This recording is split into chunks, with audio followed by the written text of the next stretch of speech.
how long it would be, because we didn't have AC at first. Yeah. And it was because we built it in January, and then we didn't have AC until May. Mm-hmm.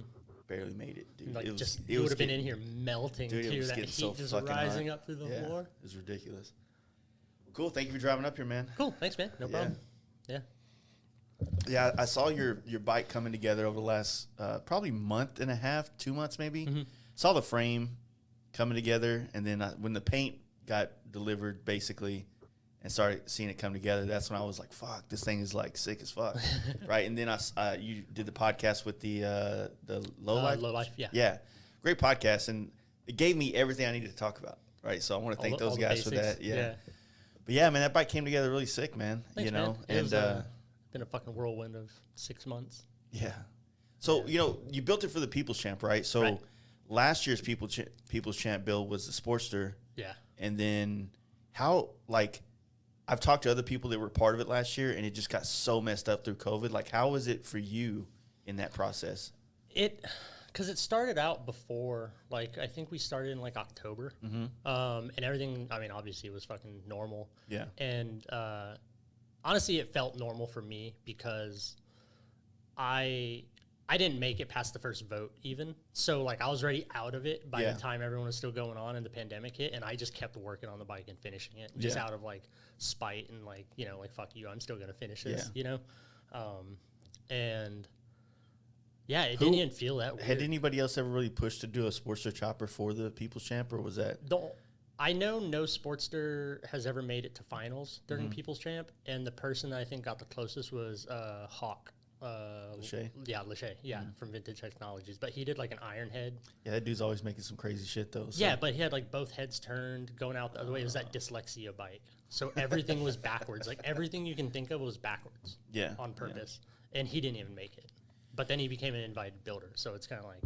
Yeah, I mean, because then he come back next year with that fucking see-through motor shit or some stuff like that. I think that was like 2 years. I think it was like that crazy red bike or something. Yeah. But yeah, he does all those wild ass. Yeah, that's crazy. One-off bikes. Well, it does suck that like there is those kind of like stipulations where certain things are still accepted, but not really. Yeah, you know what I mean.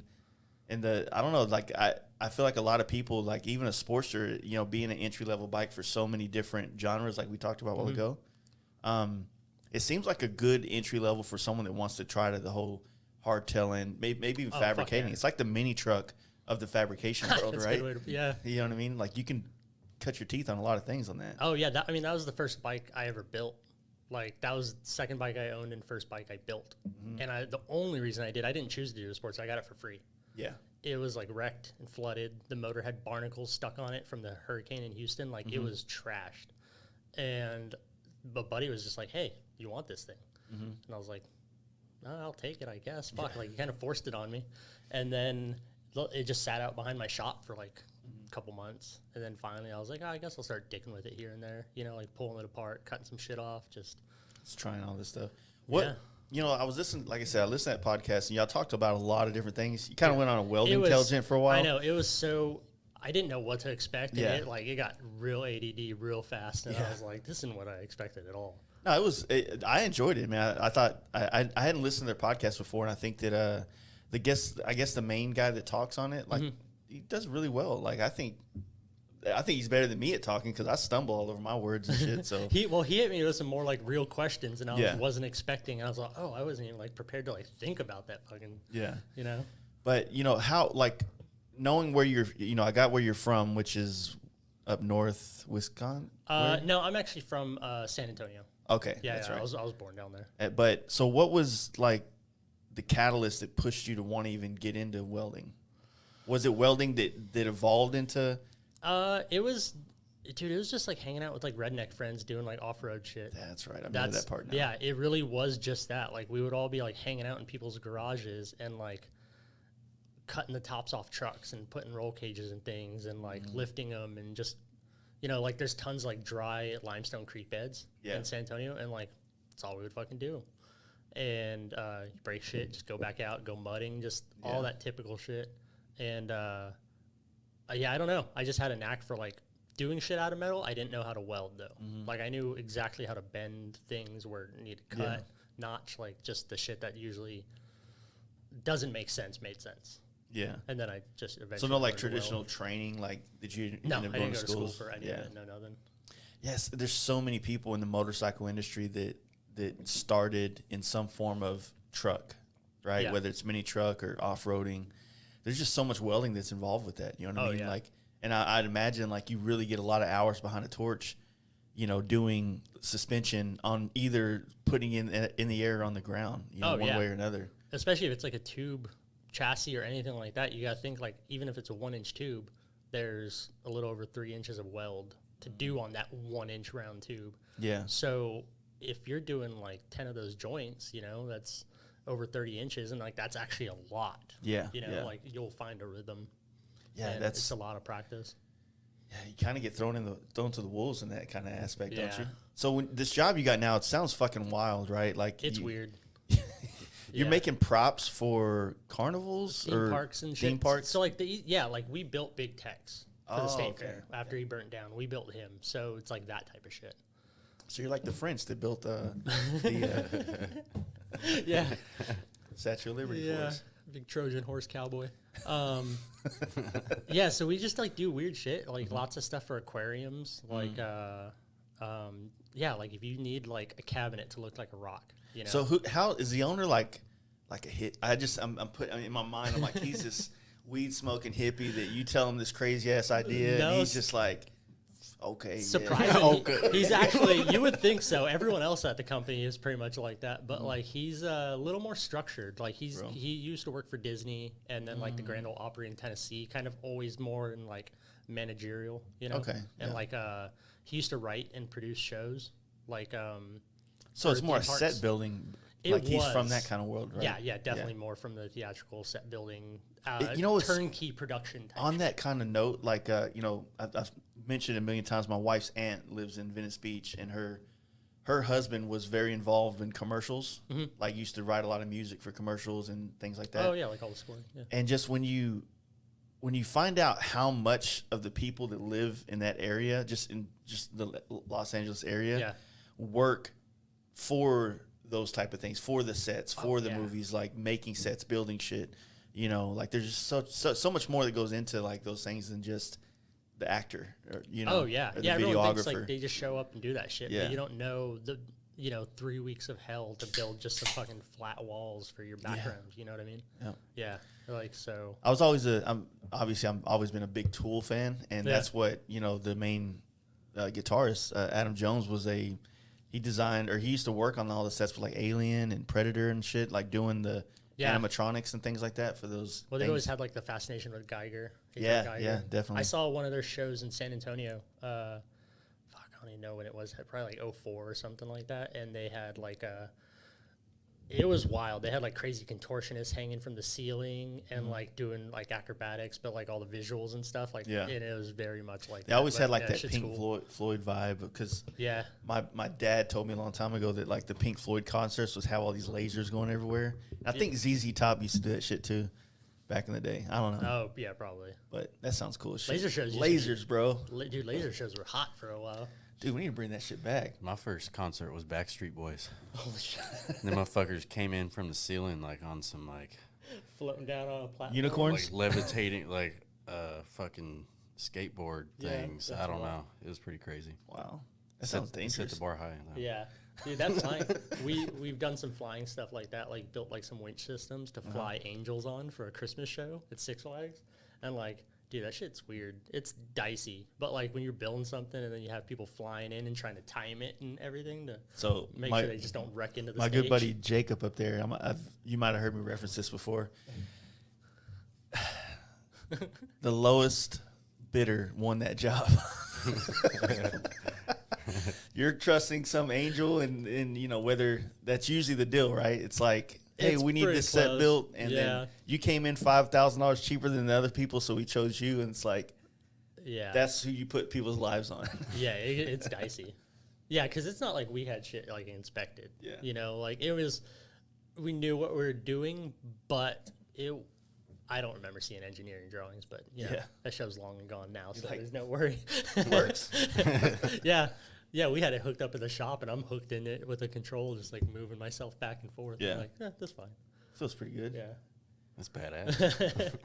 That's probably fun because it challenges you creatively to work in a place like that too, where you're trying to, you know, you get a project and you have to figure out how to complete that project. You know what I mean? Instead of like, if it was the kind of job where you just mindlessly, I say that, but just welding a pipe all day long. No, exactly. Well, that's the repetitive shit, and like it's constantly different. You know, like I've worked on like a Big Bird thing one day, and the next day I'll do like a chandelier for Super Mario's World. You know what I mean? Like, it's so fucking weird. Like, if just a random person heard what we talk about on a daily basis, like, you would just be like, what the fuck?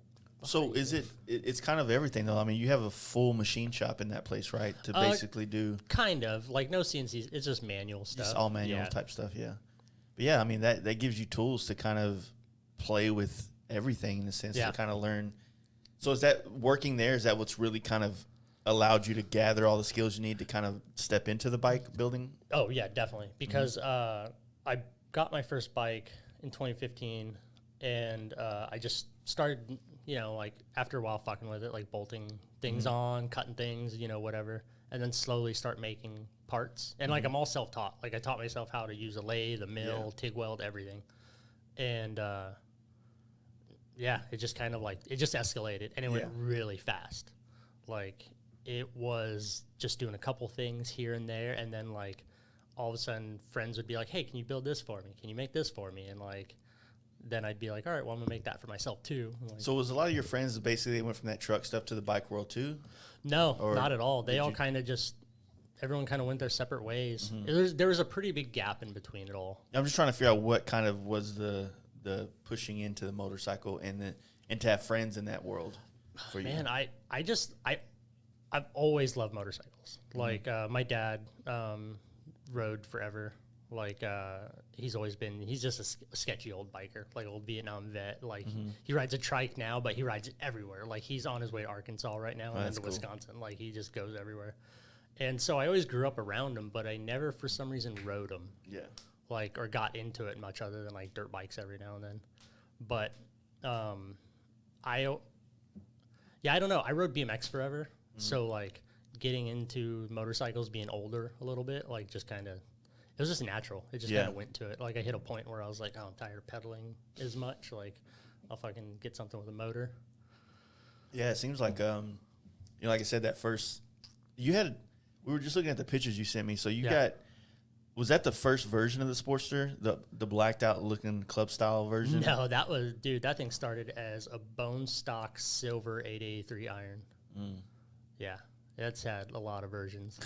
Yeah. Is that like was your main bike to ride around on, basically? Yeah, That's cool. It's like the main one. Like if I'm riding to work and shit like that, because like I work an hour and a half away from where I live. Yeah. So I wasn't even ready for that when I first got the bike. Like that first ride, like I was riding it around Austin, and then like that first like 78 straight miles through the hill country. I just remember like getting there and be like, holy fuck, like this sucks. I got to change some shit. Yeah. It's beautiful.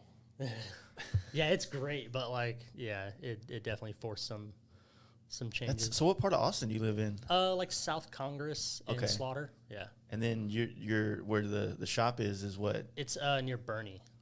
More towards I-10, like Comfort area. Way down there. Yeah, it's far. It's like, yeah, that's far as fuck, dude. Yeah, it's 78 miles one way. Yeah. You should move. Dude. Yeah.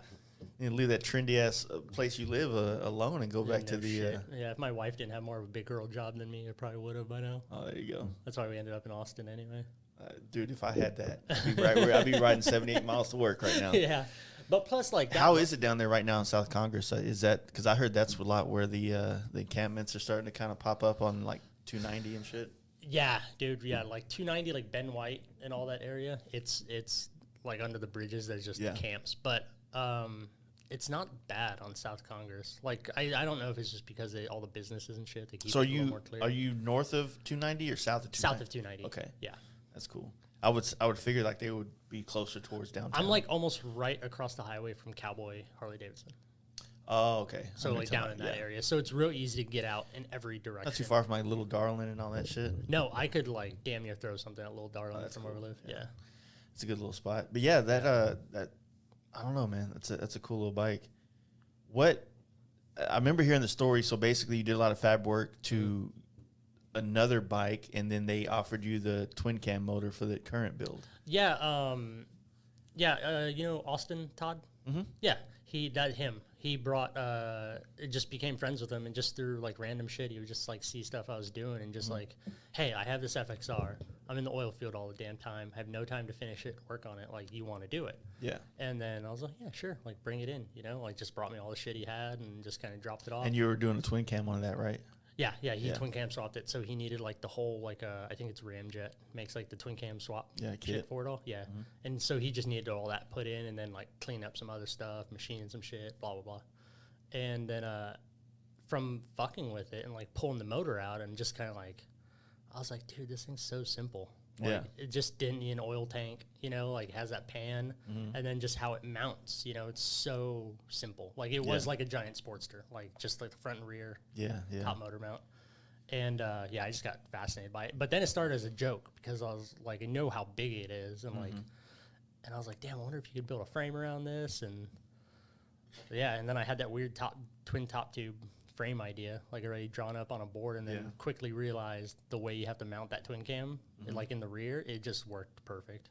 Yeah, I never, thought about, just like using the rear swing arm mount as just a motor mount, and then just making I don't know what the fabrication term is for hard mount. It's a hardtail, right? Yeah, that's the word I was looking for. Yeah, it's just weird because normally when people are like, oh, you hardtailed it, it's like a kit you chopped off. Yeah. You chopped off the back and put it on. But it is weird. Like, I'm like, what do I call it? Like, I built the frame, but it's not like a hardtail kit. Like, it's a hardtail bike, but it's far from. Man, there's like, I've talked about it a lot, but, like the Al Emerson FXR he's been building. Yeah. Dude. Yeah. It's like I want that so bad, but I don't want. I've never really let somebody like build something for me. Does that make sense? No, it may. And not that I don't trust people to do it. It's just one of those things. Like, I've never really been a customer. You know what I mean? I've had friends help me out with millions of things, but like if I was to be like, hey man, turn this into that, and like I'm so controlling. You're relinquishing a large amount of power with and then it's like there's this role that you have to play with, a fabricator in a sense, or a builder, that you have to let them build what they build. And it's almost disrespectful to come to another builder and go, hey, I know you don't do this, but build it like that guy did it. Yeah. You know what I mean? Yeah, because that's almost insulting. It'd be like someone coming to you, be like, hey, paint it like this. Like, you've talked about that a bunch. Dude, like, this is Schultz work, man. I love this guy, man. Can you think you could do it? I was like, dude, why don't you just call Schultz? Just call that motherfucker. Like, why are you talking to me then?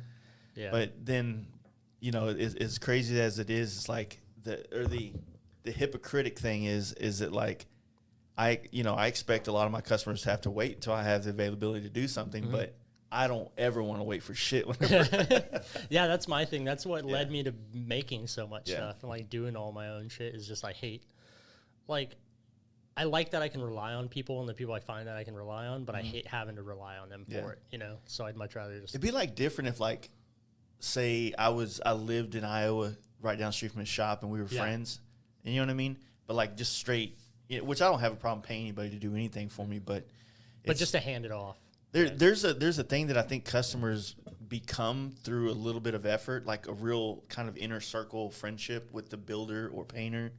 That I think that you have to knock down a couple barriers to get to that, but when you do, I feel like that's the place you want to be as a customer, because you're going to get a lot more attention. You have a lot more of an understanding of who's doing the work, and you don't get like those, it's in the mail or that kind of shit. You know, it's like, hey man, this, I know this is what you want to hear. You get honesty is what you get. Yeah. Because they feel comfortable with you to tell you what's really going on, so that you're not kind of left in the blue. Because I know a lot of people get, especially painters, I think y'all said it too. It's like, it's tough, man, because Sax can probably attest to some of this stuff. It's like, if we said, we're going to paint your bike black on Monday, it'll be ready Tuesday. There's 5 million things that could go wrong between Monday and Tuesday, to where it's just not possible. Yeah. And then you multiply that by, well, now we're out of this color. All right, call the paint store. There's none in town. right? So now, you know, we live on this side of town, so now they got to go to the other side of town to get it, to come back here. So next thing you know, it's 1 a.m. and we're painting it. Well, there's no way you can take it tomorrow because it's not dry. Yeah. So there's so many things that goes into paint that it's just kind of like, it's really hard and disingenuous to give somebody an exact deadline. Mm-hmm. You know what I mean? Like sometimes you get away, you can do things like when I painted that bagger originally, I did it in a week, right? Yeah, that's But insane. I spent a week preparing to get it done in a week. Yeah. And then I still had issues, but those issues were issues that I was okay with because it was my bike. Dude, you know what I mean? I spent like a week preparing my frame to paint it myself. Yeah. Like it was terrible.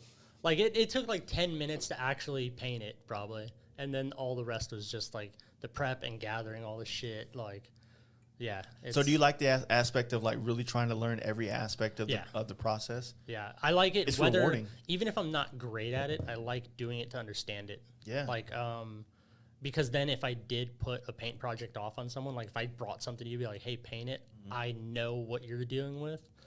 And so I can relate a little more. And like, you know, I won't give you shit about it. Yeah. Like you just understand someone's time more.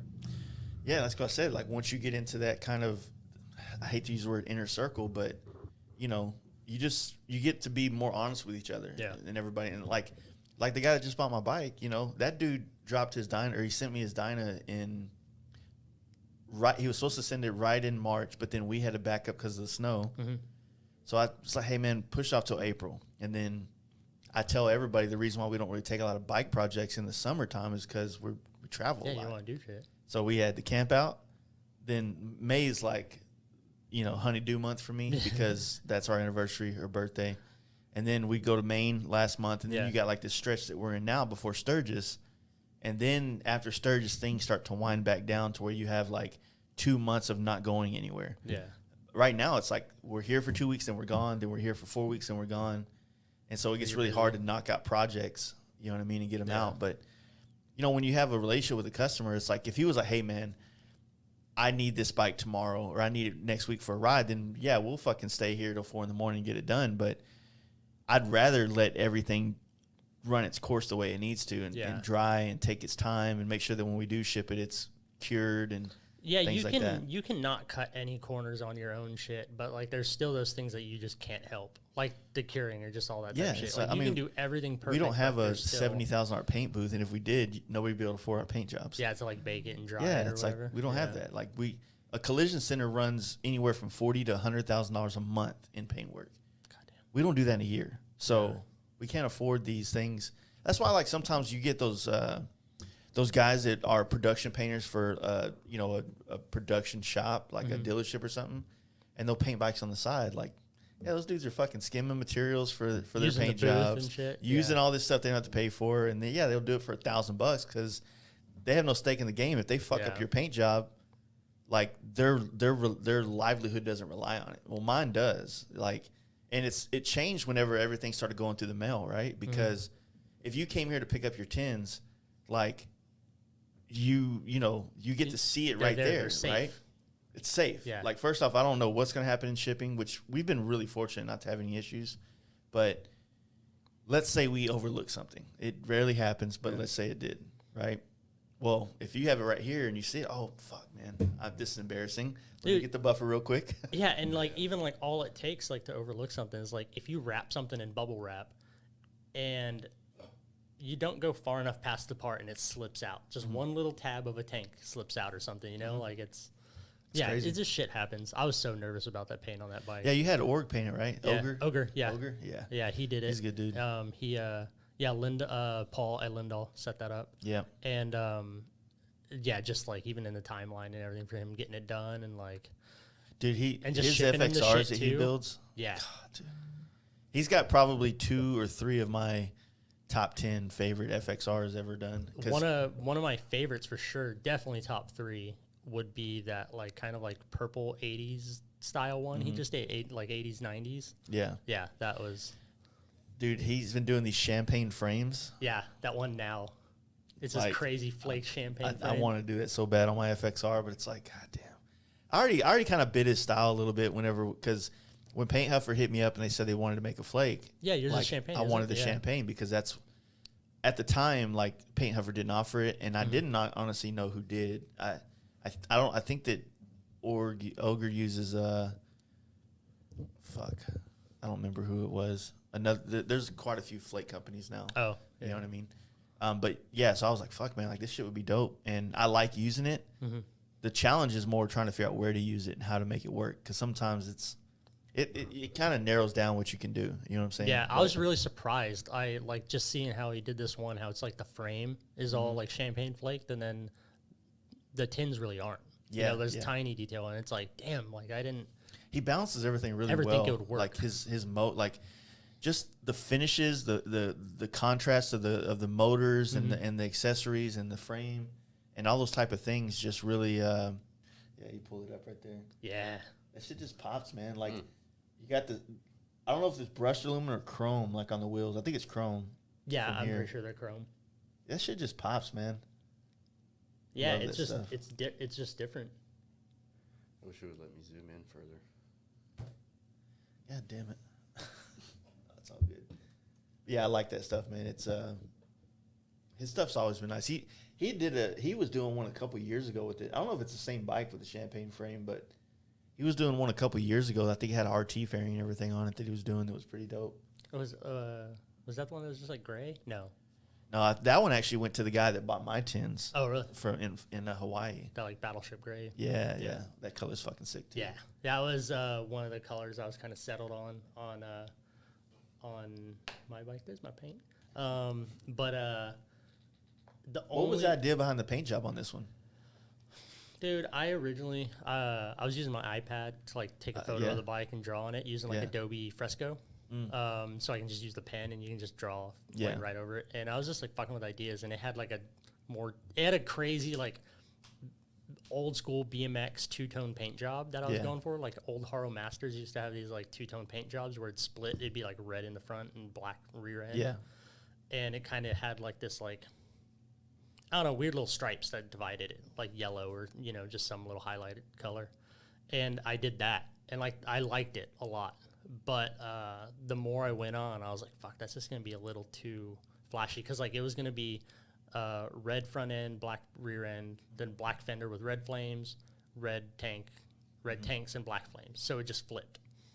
And it like on the iPad and shit looked great. But then I just like, the more and more it went on, the bike's not flashy, I guess. Yeah. You know, like I didn't want to draw like a lot of attention to the more attention to the paint than like all the work put into it, I guess. Yeah. So, and I'm just, I don't know, I'm kind of just like more basic. I get tired of colors too. Like it just throughout history, like I'll always just go back to something neutral or basic, you know? I'm the same way. Yeah. Yeah. And so I just started playing with it, and I was like, oh, this is like an off the wall kind of one, you know, like oddly enough, I didn't realize it, but I had like a dealer plate from Cowboy and it has the orange 3 stripes on it. Like just kind of like travels across a little pattern, you know, and it hangs in my toolbox, like in the lid of it. And I get like not even realizing it really, like until after I sent him the idea, and I was like, oh shit, that's where it was. Just orange and red. Like the original idea. No, the one that like I didn't see the tank. Oh, the one I used. It's like a black base, has like a 1-inch band of black. Like the underside of the tank is like black, and like up the side of it's about like an inch is black, and then 2 orange stripes, and then like this like a galaxy metallic gray kind of. Yeah. Galaxy gray is the shit.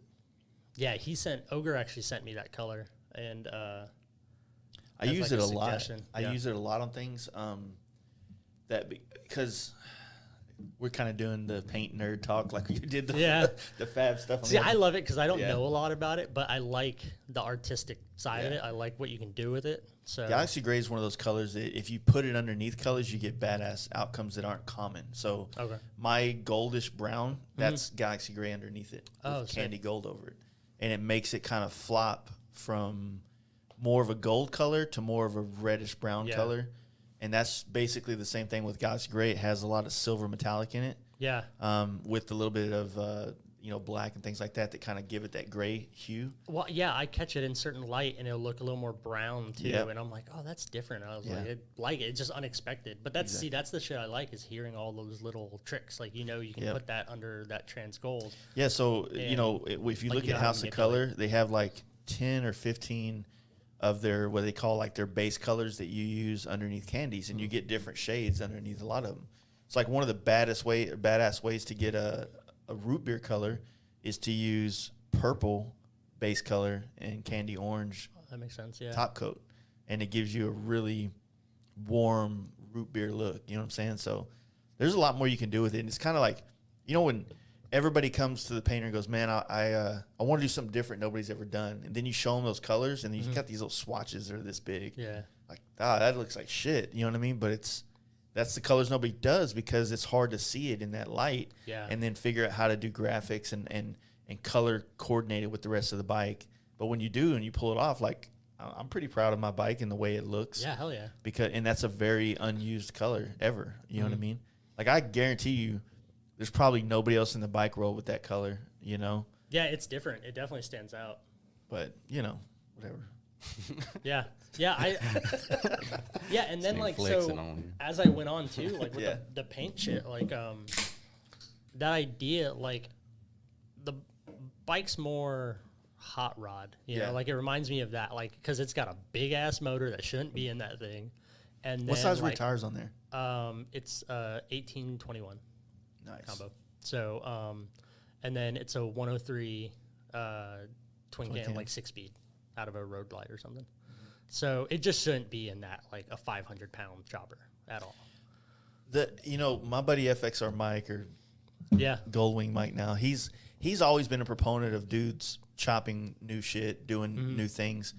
And I like the idea that you went twin cam on this instead of traditional, another shovel head, another pan head, another whatever, right?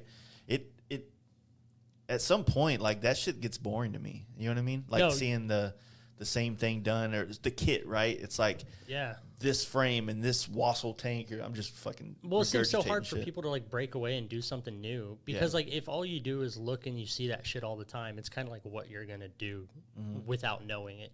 Like, it's gonna be what you're into. Yeah. And the motor kind of drove the whole idea. Like, I had the idea for the twin top tube, and then the motor came along because of Austin. So, yeah, and like, yeah, so yeah, when I was finishing his bike, he was like, "Hey, I just got this motor. Yeah. Like, I'll just trade it to you if you want to do it." And I was like, "All right, whatever." Like, I just kind of like, I was like, "Well, let me think about it." And then I got the idea to enter People's Champ this year, and I was like, "Well, let me see if I get in. If I get in, I'll just trade you for all the work or whatever." And then, I made it in off just some fucking Adobe illustrations. That's good. I had nothing. I didn't even have the motor in my hands. So last year was the first year that is it Lowbrow or Builtwell? Yeah. Okay, so Builtwell took it over from Show Class. Yeah. Right? And then they had their issues last year, I guess, because of the All the pandemic. shit, Yeah. Yeah, because So I think this year they're actually doing last year's and this year's together. in a sense. They announced the winner last year. They just did it all online. And it felt like it kind of went real under the radar. I think because everything got delayed. It was like put off. They didn't know if the show was happening. And then they finally just had to say fuck it and call it and like just announce the winner. Yeah. So I think they'll be showing the bikes. Yeah. Okay. For anyone that like obviously wants to show up. I don't know what everyone's doing now, but so they'll be showing them. I know Fish is bringing his out from Florida, and that brings me. I wanted to ask you this because other than that show, like where do you take a bike like yours to show it off now? I don't even know. Like I didn't even think that far through. Like I just was. Because I remember, in that podcast you did with them, you were talking about how like the love for building is really kind of taken over the motorcycle part of your life, and it's like, well, what's the means to the end of that, or for better yet, like what is like where is the big dance at for that build or for that thing, or do you have to make it up like this is for this or this is for that kind of thing? No, I think I would do it anyway. This just kind of came up and it was like the challenge. Like I said, it was like if I make it to this step, I'll do this, and then I make it there, like levels in a video game. Like I was treating it like that. And then I didn't even think about like, you know, what show am I going to take it to, or I mean, anything. Like I've never been like, I've always had a pretty busy schedule to where it's always been hard to get away and just do shit like that, but never had a reason to either. And like, so yeah, I'm just kind of thinking about it now. Like I have people ask, be like, oh, you gonna like make it to this, make it to that? I'm all, dude, I don't know. I'm winging it. Like I've been like, that first bike I bought was in 2015, and it was just like 2 years of just riding it and not doing really anything. So it's been like 3-ish years that I started doing anything, and then 2 years heavy into what I'm in now. So it's like I'm a fucking baby in all this shit compared to a lot of people. So shit, everybody starts somewhere though, man. Like you know, there's brands out there that have only been here for 5 years and already made a huge mark on the industry. You know what I mean? It's sometimes the time in it doesn't constitute somebody's, you know, importance, if that makes sense. Yeah, it doesn't matter at all, because I came from doing fabrication shit for over 10 years already. So, and for like museums and stuff like that, to where it's like very in your face and it has to be really nice. Clean, So doing shit on a motorcycle was kind of normal. You know, yeah, like and you were talking about how like on some of the builds that you would see, and I see this too, that because we see so many things on the internet now and not in person, when you finally see it in person, you're like, oh shit, like that camera hides a lot. You know what I mean? So yeah, you can't see how shitty that weld is on that sissy bar or something like that. Yeah, I see a lot of that. Yeah, there's I think for even like, you know, to relate, I mean, same thing for us painters, and that's why, like, not to say that I'm like have always been perfect at everything I've done, but you start to see like other jobs that you thought were like you were aspiring to be there, right? And then you see it in person, you're like, oh shit, like I'm, you know, quality wise, I'm way past this. But then I realized, okay, like people are doing that to me now, so I want them to, you know, not saying I'm perfect, but I want to try my best to make sure that when someone sees one of my jobs, you know, on the other side of the country, like that they walk up and go, damn, that's as good as I thought it was online. Yeah. You know what I mean? My goal is always to not like have someone walk up to it and not be able to poke holes in it. Yeah. You know what I mean? Yeah. Like not be like, oh, this bolt, or just, you know, nitpick on shit, because they always try to find something. So I always try to like, so far I've tried to make it where you can't really do that. Yeah. You know what I mean? Yeah, the bolts, you know. Like if all you can do is be like, oh, it's a fucking Sportster. It's like, yeah, that's literally all you have. Like, good luck. You know? You said something on that podcast too that like I've always, my argument not using ARP bolts, you destroyed it. Because the wrench size. I have heard you say that before. I'm like, dude, there's like 3 wrenches for I didn't know them. that. I didn't realize that you could probably knock it out with 3 or 4 sockets and a couple wrenches, and you can get to everything. But yeah, I always would like just do the Allen heads, because I feel like I had a little Allen head kit and I can get to everything. But yeah, I think like size wise, that does work. I mean, there's like on the twin cam bike I did, like there's definitely some Allens I couldn't get rid of. Yeah, that, like the parts are already machined, and just I couldn't re-counterbore them and shit that, you know. But I just like using them. I don't know, they're nice looking. So fucking nice, dude. And they're just strong, so you don't have to work. Like, they're great for like exhaust studs and weird shit like that, where things will break. Like they're just, you know, it's like the strongest bolt you can get. It really is one of those like, one of the shops up here, Daryl's Custom Cycles. He's always done the same things. Even like on, you know, your big wheel bagger days, right? Just bolting all these parts on and shit. Same thing we do on performance baggers. Like those bolts really make a difference. But I've also seen like when people do the black ones, they tend to rust. Yeah, because the black ones are just chrome. They're like a chromo mix, like chromoly mixture, and they're just black oxide. They make black oxide stainless, but they're not in all the sizes. Oh, okay. I've gone down the fucking rabbit hole to find out what. Yeah, I figured that's why I bring it up to you. Yeah, yeah. It's just that was a fucking, I don't know. That was a whole rabbit hole I should have never went down. It's so nice though, dude. That's the Sportster Chopper. I shaved every logo off every ARP bolt. Like I shaved it like on the lathe and then repolished everything. And like it started with like one bolt, and I just remember holding them in my hands, and I was like, what the fuck did you just do? Yeah. And like threw out the motor, everything. Because that thing was so trashed, I had to replace all the hardware anyway. So it wasn't like, I don't know. Yeah, I mean, it's one of the final touches on bikes that I think that gets overlooked a lot. And once you realize how much it costs in the long run, because I think you were trying to relay that in that podcast, so where it was like, yo, this bolt's $2. Okay, well, you don't realize that you need 40 quarter 20 bolts in like this general area. Yeah. Or you need, you know, the ones that are $7, you need 20 of them. Yep. You know what I mean? Like that shit adds up, and next thing you know, you got $1,500 in bolts, like quickly. Yeah, there's like 13 bolts on a primary. So like if they're depending on the length, like $250 or more for that 1/4-inch bolt. Yeah. That shit racks up fast. Yeah, it ends up being like $100. I think they sell them as kits in a lot of.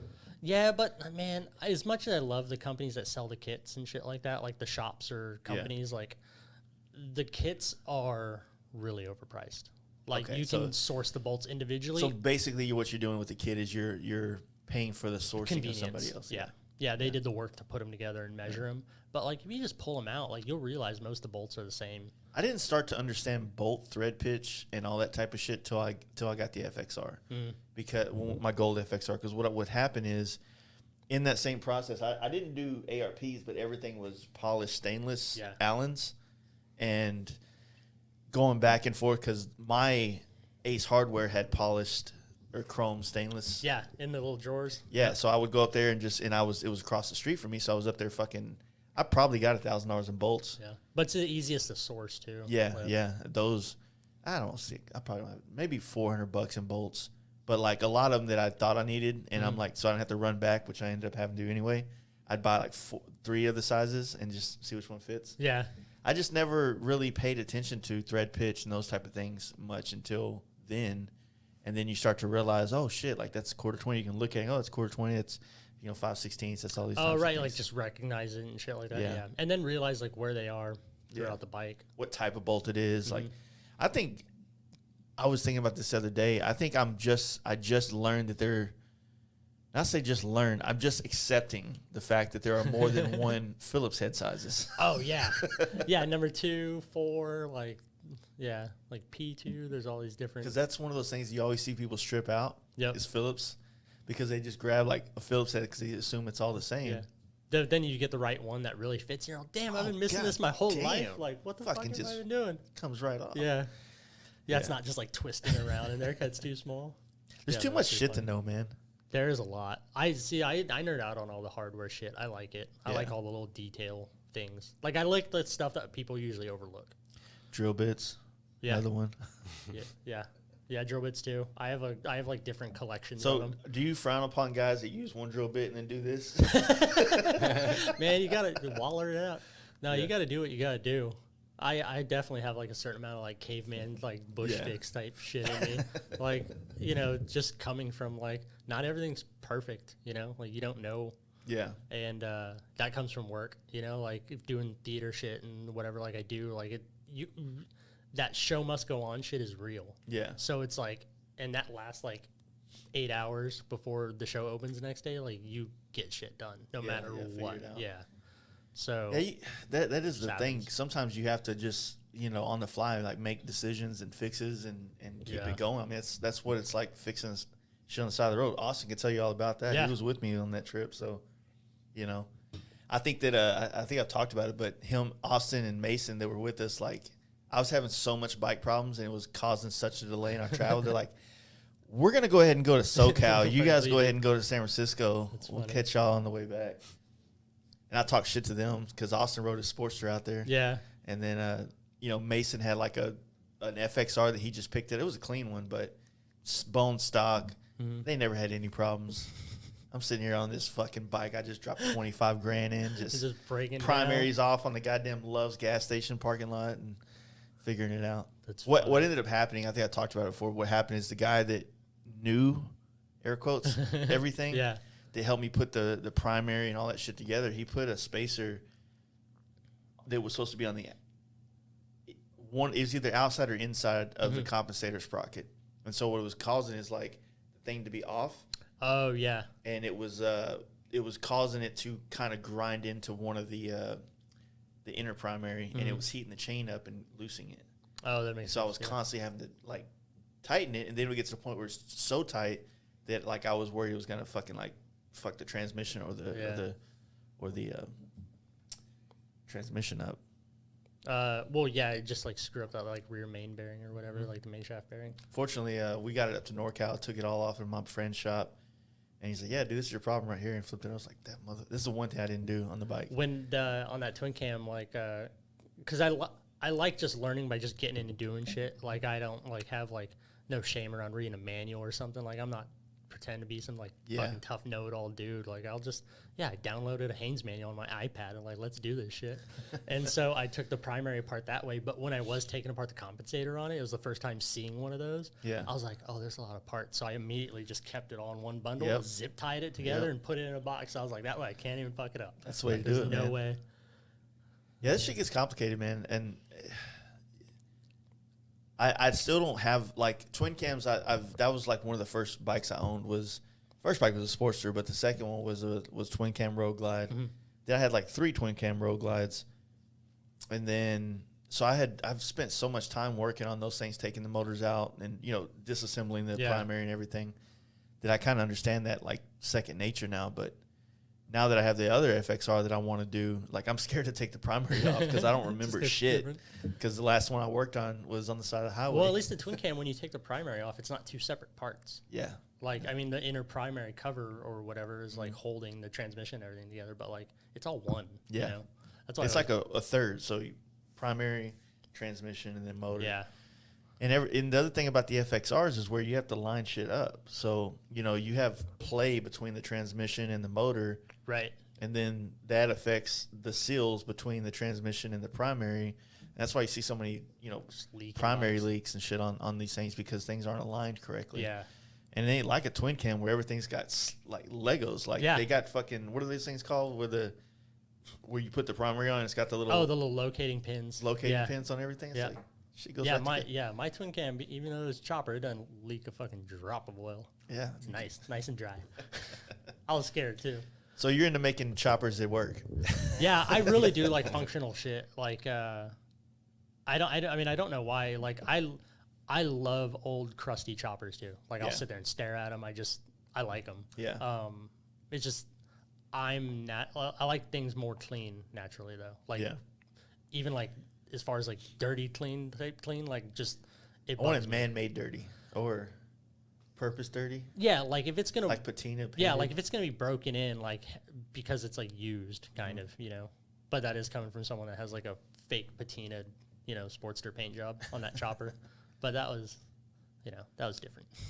Yeah, I think it makes sense, but I feel like a lot of this stuff is like kind of feeds back into that chopper era from like the early 2000s, where these things were super clean and nice and meticulous bikes. Yeah. Just the styling is not really the same, I think what's happening now is that you have this vintage thing that's been so popular that now it's inspiring people to build choppers again, but maybe a little bit more on the reliable, clean, workable side, not kick starts and, magnetos and shit like that. Yeah, I feel like you would see a lot more like custom bikes back in the day that were really clean and people would ride them. And then it shifted to really clean show bikes that you don't ride. Yeah.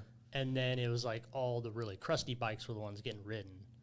Well, it's always like every scene has that stepping stool, right? And we're dealing with that with performance baggers, which I'm a part of that problem because, when people spend money on things, it keeps the industry going, right?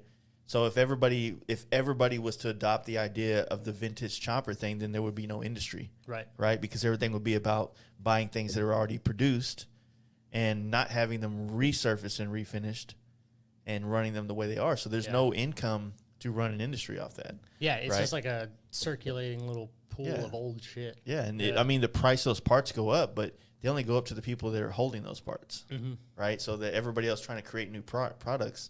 Yeah, it's like the FXR community, right? Like, that's why everything's so expensive, because everything just circulates throughout. Yeah. And, like, it's hard to find and getting harder.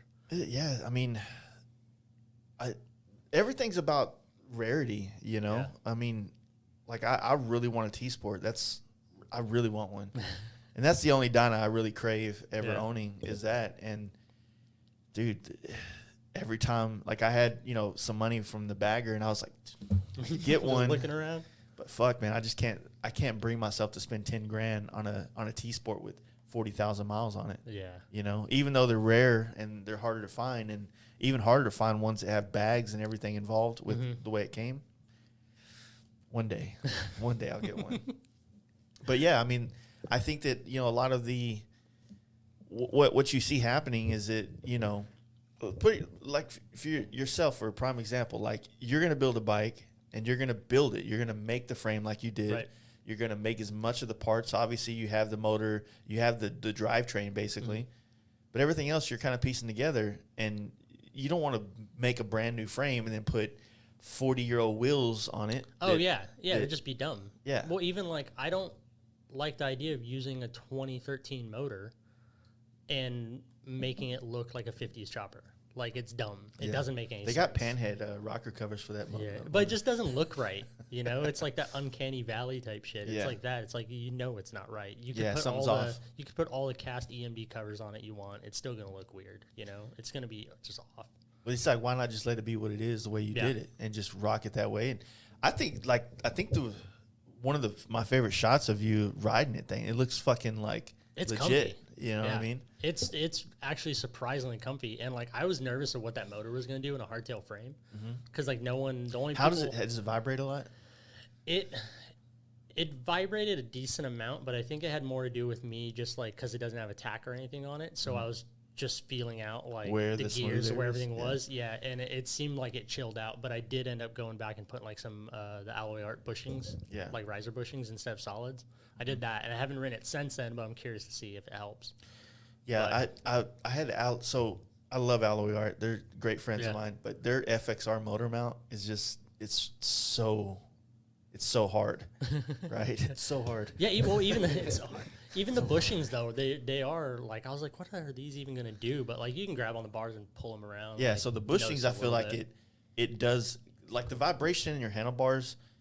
I feel like those bushings really, they're the right stiffness to kind of absorb it. But the FXR front motor mount, man, like that thing just solid. It's almost solid, man, and it vibrates so bad. I was really surprised though with how it felt, because like you don't feel the vibration like in the seat or anything like that. It was just in my hands. How'd you do the front motor mount? Is there a picture of that one on there? Dude, it's just solid. It's just solid. Yeah, everything's solid. It's like just built like a plate that set the motor on. Yeah, the two tubes like where they come down. I just did like some gussets with like a 1-inch, like a machined 1-inch square stock, and it's just drilled and tapped just straight to it. Like I said, it's a hard mounted motor. Yeah, like I was wondering how that was gonna feel throughout the whole thing. I think that's the key. Is like you have to just pick. You either have to solid mount the fuck out of it and like make sure it's tied to all the tubes to really like hold everything together. Yeah. Or you got to rubber mount it. You know, like you got to pick a lane. You can't like half-ass it. Like you really need it to be pretty. How would a rubber mount work on a hardtail? It would just. You'd have to like isolate it and just. I mean, at some point you would have to, because you couldn't have the rear would have to be fixed to the wheel, wouldn't it? You'd have to. You'd almost definitely have to run like some sort of like dynamic chain tensioner. Okay. Like with the motor shaking around and shit, like just something to take up. Because I feel like if you're going to get side to side, like if any of that was possible, then that would fuck up the belt or the chain or somehow. Yeah, you'd almost have to try to make it to where the only movement it has is like vertically. Like up and down, or front to back. That makes sense. Yeah.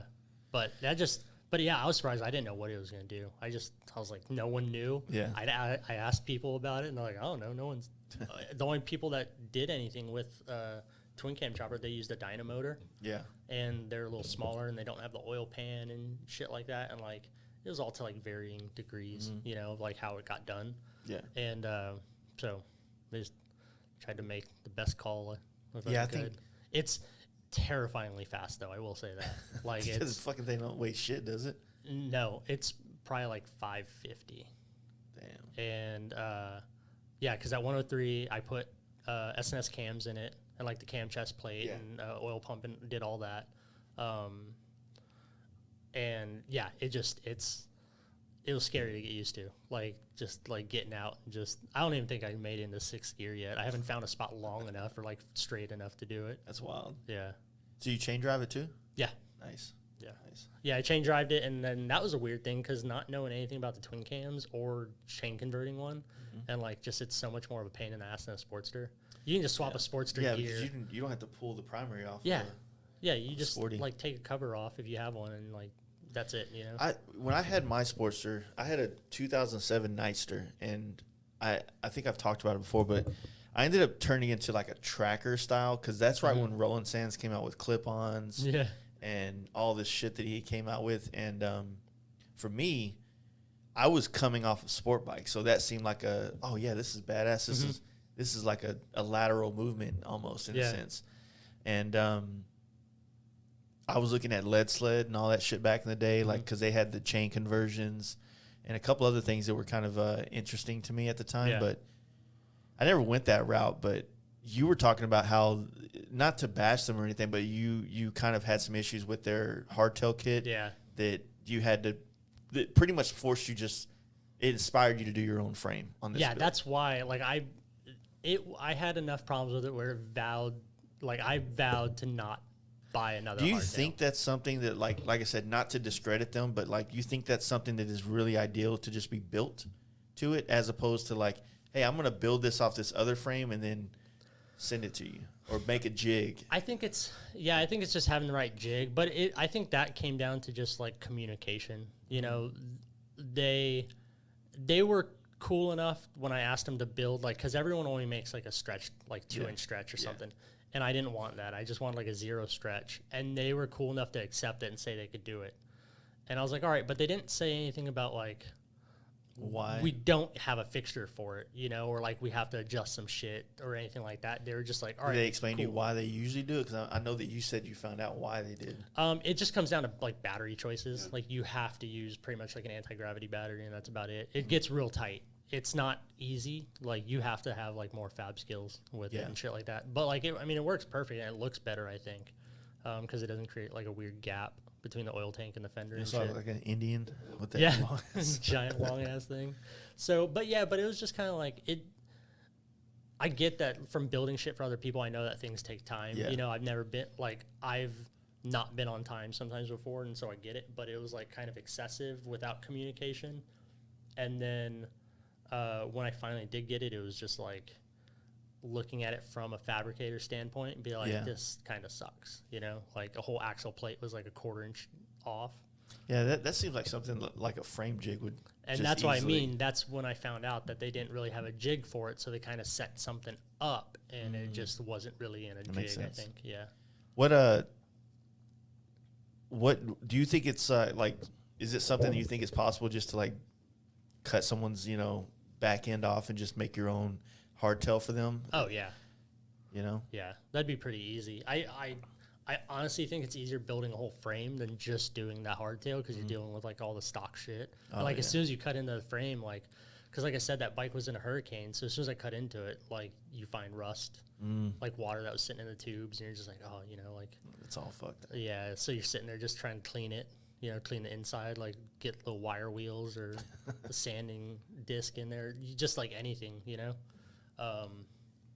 Yeah, just lots of little different shit. And you don't know if the frame's twisted. Like, yeah. The building the frame was like my favorite thing. Who do you think some of your like favorite, like most inspirational builders are in that kind of inspired you to kind of develop your style? You know what I mean? Probably the biggest, or at least like my favorite bikes that I can just never get tired of looking at is Oliver from the Cut Rate. Like 100%. It's just it's undeniable, but just kind of like knowing him in person. Like I just don't like. You ever see someone go like, how did you create that? not in a negative way, but like, no, I get it. Like because I see him as like this real trendy clothing guy. Yeah, you know what I mean. And then he put out some of the most exactly like in the chopper world. He's probably 100% mine too. Like at least 4 of his bikes are like my top 4 choppers that I think. Yeah, he's got not even really like swing arm choppers in some of them. No, they're just like built, but they are like he does a lot of work to them. But it seems like he has like the vision to get it there. Yeah, like you see the work. Like if you see like the raw work, like it's nothing like groundbreaking to where it's like, like oh shit. Like, there's Instagram welders that do put out like pretty shit and like, but it doesn't have to be. Like it's the end goal. I feel like he's so cultured in so many different areas that he brings all those other influences into his bike builds, and they're trendsetters in my opinion. Like he really does set a trend for a certain type of biker that wants to build something like that. You know Yeah, like really into motorcycles, not just Harleys, but like motorcycles. Like pulling in an idea off like an old Kawasaki or something, you know, like, but just having that knowledge, even though like that well to just be like, oh yeah, this little thing was on this bike, but I could probably like make it and fit over here. Even his most recent Lowrider S build, I think he did. The new one? Yeah. That thing's fucking he bad. used peach. I'm like, okay, bro, I see what that's dope. Yeah. It was like, I would never do that. But that's some chopper shit, though, because that's the only place you're going to find peach. Yeah. Because I think Slab Size down there in San Antonio did a peach chopper for Giddy Up one year, the giveaway bike. Yeah, he's done quite a few that are like kind of like tangerine or peach or like off colors that are just kind of like, it'd be hard to pass on a new bike. Yeah, no, that's a good choice, man. That's definitely one of mine. And then because of the recent fascination like frame builders, like Al Emerson, he does like undeniably clean work. Like I'm not a like personal fan of D-rake bikes. Yeah. But the amount of detail and shit he puts into it, like the skill, it's incredible. Like it's undeniable. And he like the other ones he's done that aren't D-raked are fucking some of my favorites. When I was at Bare Knuckle Paul's shop, he has that D-raked, I think it's a knuckle or panhead. I think it's a panhead. Like, is it like brown or something? Yeah, brown. Yeah. One. Dude, I sat on that thing, and that was like the first time I ever really sat on a bike like that. Mm-hmm. And dude, I felt cool as shit. Really? And I was just, no one's not even watching me. Well, it seems like response-wise, it'd be great. It's just like the look, it always just like looks like a pug or something like ran into a wall. Like it just like, it's off. There's some of it that I do agree. It's when they're up and deraked a lot. Yeah. That's the weird part. It looks like it just got bent, but like. I agree with you. There's even though like there is that whole thing, mm-hmm. You still have to. It's the right amount of up and the right amount of derake. Yeah. Right, because you get some that are just retarded looking. You know what I mean? Yep. It's at the end of the day, it comes down to like you said, the iPad on the side and just the overall stance of it. If that's dialed, then I think it's gonna fit. You know, the look that everybody would want. You know what I'm saying? Yeah, like I feel like especially on choppers, like I know what I tried to do was like. It's like if you look at it from a side profile, there's like a really nice, satisfying triangle from like the front end up to the height of the bars and like down. You know, like it just creates like a nice. So shape. your chopper has that whole like single plane line from basically rear axle to neck, just right? A straight backbone. Yeah, so that's one thing I've always looked at too that I feel like is kind of like a necessity for a hardtail, and whether it's an aggressive one or less aggressive. Yeah, like. If you were to have it on like a parallel line thing, it just doesn't look. It looks like a traditional softtail now. It had to do a lot with the twin top tube and just bending the tubes. It would have created like a really weird like a I don't know, just like a visual fuck up kind of thing, you know? Because like how they bend, they come together and they bend out. They would have also had to like compound bend down, and they just would have looked bent. Yeah, it'd make like a drop seat or some shit. From the side, it'd look perfectly smooth and everything, and the top it would look good, but like from a certain angle, it looks like it's actually bent down. Yeah, and that's like it's just odd, and so I just did that. No, I like the look. Thanks, man. The only thing about like the twin cams is they're massive, like bottom end. It's huge. Yeah, yeah, and I don't know, like I need to look at the bike more. Yeah, I really wanted to. It's wide, and I really wanted to do an open primary to narrow it up. But the only reason I didn't is because I found out how expensive they were, and I was like, I can't afford that. Have you started getting companies like reaching out to you, wanting to do work with you? As far, I mean, I know Lindahl worked with you on the wheels and the rotors and shit. Yeah, I also do like a bunch of side work for them, so I've kind of like. You know, we're all like real tight buddies. Homies. They're not far from you either. No, yeah, they're super close. Yeah, I swing down through there when they need shit, and I pick it up, and you know, I'll go machine it or do whatever I gotta do. I mean, that's you use whose mid controls did you run on that? San Diego Customs. San Diego Customs. Yeah, an old BMX friend works for him. His name's Wong. He it just kind of started out because I was looking at using brads, like boosted brads. Yeah.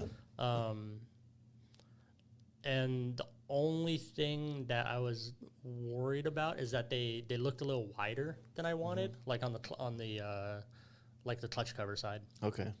Because I was trying to keep it narrow, and then I just happened to like see those San Diego Customs one, and I remember my friend worked there, and I was like, hey, because there was very few photos. I couldn't find any real good info about him. And so I was just like kind of like prodding him, like asking him about shit. He's all, yeah, if you want to run a set, like, you know, like help, like, or at least like give you a deal on them. And then they sent the deal and I was like, oh yeah, I can't pass that up. I'm fucking down. For sure. Yeah. But like, they're so sick. They sit super close. And I like the fact that's the whole clutch cover. Like it's all one piece. It's clean. Yeah. It has the peg in it, but it's like nice and thick. Like it. Yeah. And it doesn't bolt to the bottom of the primary. So like it only bolts to that little like faux kind of like trap door cover. Yeah. And yeah, that's really it. I mean, you could probably easily have made like Dyna make controls for it, you know, like at least welded on the bungs. That was the other idea. Because I had talked to. They would stick out further though. Yeah, that was the other. They'd be real wide and just like you kind of have like that weird little wing that sticks up. That was the other thought. But I liked the way the frame looked nice and clean on the bottom. Yeah, like just nothing there. And because I did that kind of like different like custom oil cooler that runs next to the frame rails. Yeah. And it was just nice like kind of leaving it open, easier to get in there. I really like on the rear fender, I love the struts.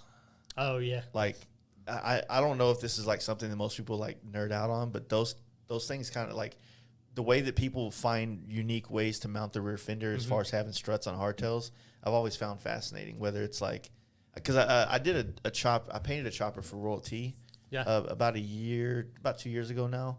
And same thing, like I think they had this guy, Lost Luke, used to be their fabricator. Yeah, the like metal shaper or whatever. Dude's fucking retarded badass. You know what I mean? But, you know, all the stuff I was painting for them was like aluminum, so it didn't weigh shit, right? But they had all these really sick-ass struts, and so I've always had an eye for struts.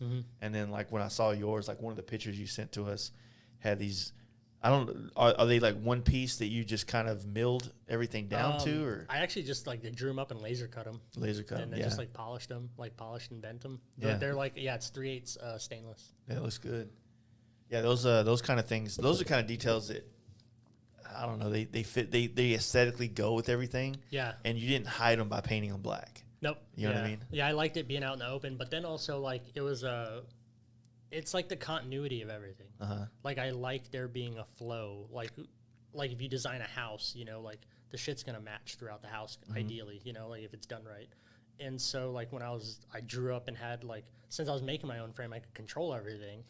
So I was like drawing the struts, or like draw all the gussets the same. You know, they all had the same little details, use the same inside corner radiuses, same offsets, like all this shit.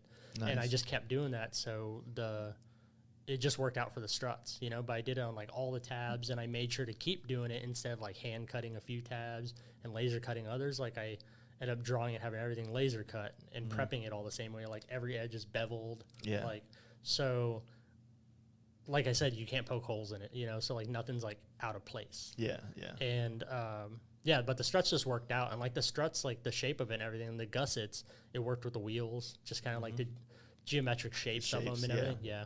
I try to just like keep shit the same.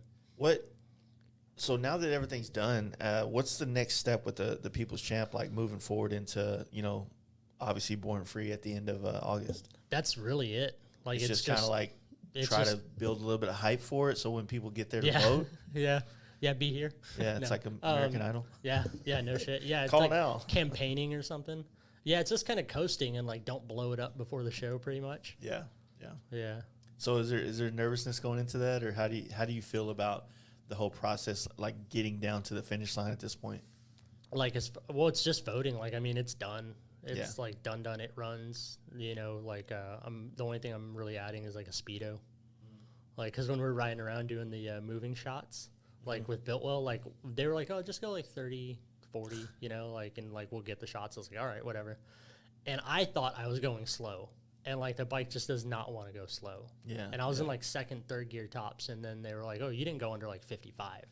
But we're also on like a long, like pretty straight, like weird random road out like in the hill country.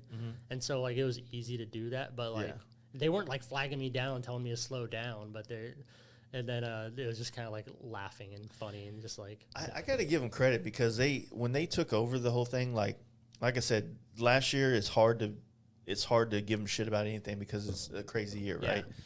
But they seem to put so much effort into creating like a show around it like you know, like with the videography they do for the bikes, the builders that get to this point, the photo shoots, like they put a lot of effort. They put a lot, and they do a lot for us, and they're not necessarily getting anything out of it. Yeah, like they think it's a lot of work, you know, like. And those dudes like bust their ass like when they're out, like actually seeing them like in action and like just the setup, like all the gear they're carrying around and doing this and like the thought they're putting into it. Like they're really trying to help you, you know? Yeah, I want to be more supportive of Bitwell, but man, there's this helmet issue. Just can't let go of that one. But no, like that, what they do is great. And I think that, you know, like I said, there's not a whole lot they get out directly from this, but I have a lot of respect for companies that put into the industry, and they're doing so. And they support and they sponsor a lot of events, and that's what you want to see from brands that make it, I guess, big in a sense. Yeah, you know, like you want to see them put back into the shows and the events and the riders and the people. Yeah, and they do a lot of events and sponsor a lot of stuff. But I mean, just like the support they give us, you know, like I mean, fuck, even just down to like. I had a push rod problem the day they came to visit. I had a push rod come out of adjustment, and I didn't know what it was at first. Yeah. Just how relaxed and, like, cool about it and, like, that stressful of a moment, like, just shows a lot, you know? Like, just kind of how they even handle it. And, like, I got it fixed, and, like, we ended up going out at probably a better time of day because it was, like, sundown. Yeah, and it was, like, perfect lighting. Yeah. And so it worked out that way, but it was, like, a stressful fucking couple hours, and I was sunburned as shit because we're just out in the country with no shade. You're adjusting the push rod out there? I was going through everything. I thought it was the carb because I had never run Electron, and the way it stopped, it was running. They followed me for like 15 miles to where we were going for location, and I was pulling over to like talk to them, be like, all right, this is where I was, like, here's the spot, you know, like you'll want to get set up. And as I was pulling over, it just kind of like get in neutral and going to slow down like it would, it just kind of like bah, bah, bah, and like coughed out. And I was like, what the fuck? And I thought like maybe just the caps weren't venting on the tanks or something, you know. Checked everything, wouldn't start. Like it would just like crank and like it would cough, it'll like backfire. I'm like, what the fuck is happening here? And so I tried adjusting the carb. I called Lectron because they're actually in Bernie, like 12 miles from the shop where I was building the bike. Yeah. And they were trying to help me troubleshoot some things and like, all right, it wasn't that. Then I ended up checking the ignition. Everything was firing. Wasn't that. And then just kind of like, well, it has to be this. So how did you adjust the push rod on the side of the road? I didn't because there's a really badass local shop in Bernie near me called Bernie Motorcycle Company. And it was like $440 or something like that. And I was like, fuck, I better call them now, like, if I'm going to get them, like, to come pick up my bike and tow it back. Yeah. And they have, like, one of those pickups for picking up motorcycles where the whole bed comes out. Yeah. So they came and picked it up, and on the way back, like, he called the shop and was like, hey, clear off a lift. And, like, they rushed it in to open it because when it gets into, like, that type of shit, like, I adjusted them myself when I did the cams and stuff, and I can set the cams timing. Yeah. But I even had a feeling, like, I think I might have, like, fucked up, not tightened the lock nut all the way, just something. I've had it happen. And it's those, they're the 585 Easy Start cams from SNS. So like the lobe and top dead center are like 4 degrees away. They're so close, you can fuck it up so easy. And they even warned me. They're like, just pay attention to that. And I'm like, all right, you know. But I'd never done it. I was just, like I said, I'd just get in and learn and not afraid to fuck up or something. But luckily, so it just came loose. And they got it back. We pulled everything apart, and he readjusted them all for me. Yeah, fortunately, you don't have, like, I guess the exhaust is right in the way. No, mine's low. You didn't have to take off shit. Yeah, I made, since I made it, I made it right on the thing. And it goes right over the cam cover, too. So you're able to pull the cover off and all the push rod shit and not have to remove the exhaust. Yeah, that's good. Yeah, there's definitely a huge perk to, like, building shit yourself. Even when I was telling you about working on the primaries for Evos, that's the same thing about cams. I've put a cam in almost every bike I've ever owned personally. And having to relearn how to adjust push rods, it's like I know how to do it. I know the process. But because I don't do it often, like, I'm like, fuck, man. Because you feel like it's such a vital part of the motor that if you fuck up, it's going to blow everything up. Yeah. And what I've realized is that it really doesn't blow anything up. It just... I realized that because mine, when they pulled it out, like, it was like, had like this much gap in it where it had play, but it was still going somehow. Yeah. And I was like, oh, well, that's fucking weird. And I know what happened because I saw him adjust them. And like this dude, old dude Charlie, like he was a Harley tech for a dealership and just shit. Like he just knows his shit, you know, like. And he's like sitting there drinking Miller Lite while fixing it. There's not fucking a single worry. It was great.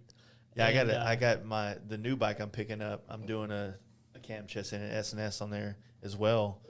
And so like I'm already dreading like, okay, put the second gear or third gear or some shit like that. And we usually would, like, the way I was taught is just like throw a fucking screwdriver down in the piston, see where it's then when it gets to the top and stops going back, okay, go back just a little bit.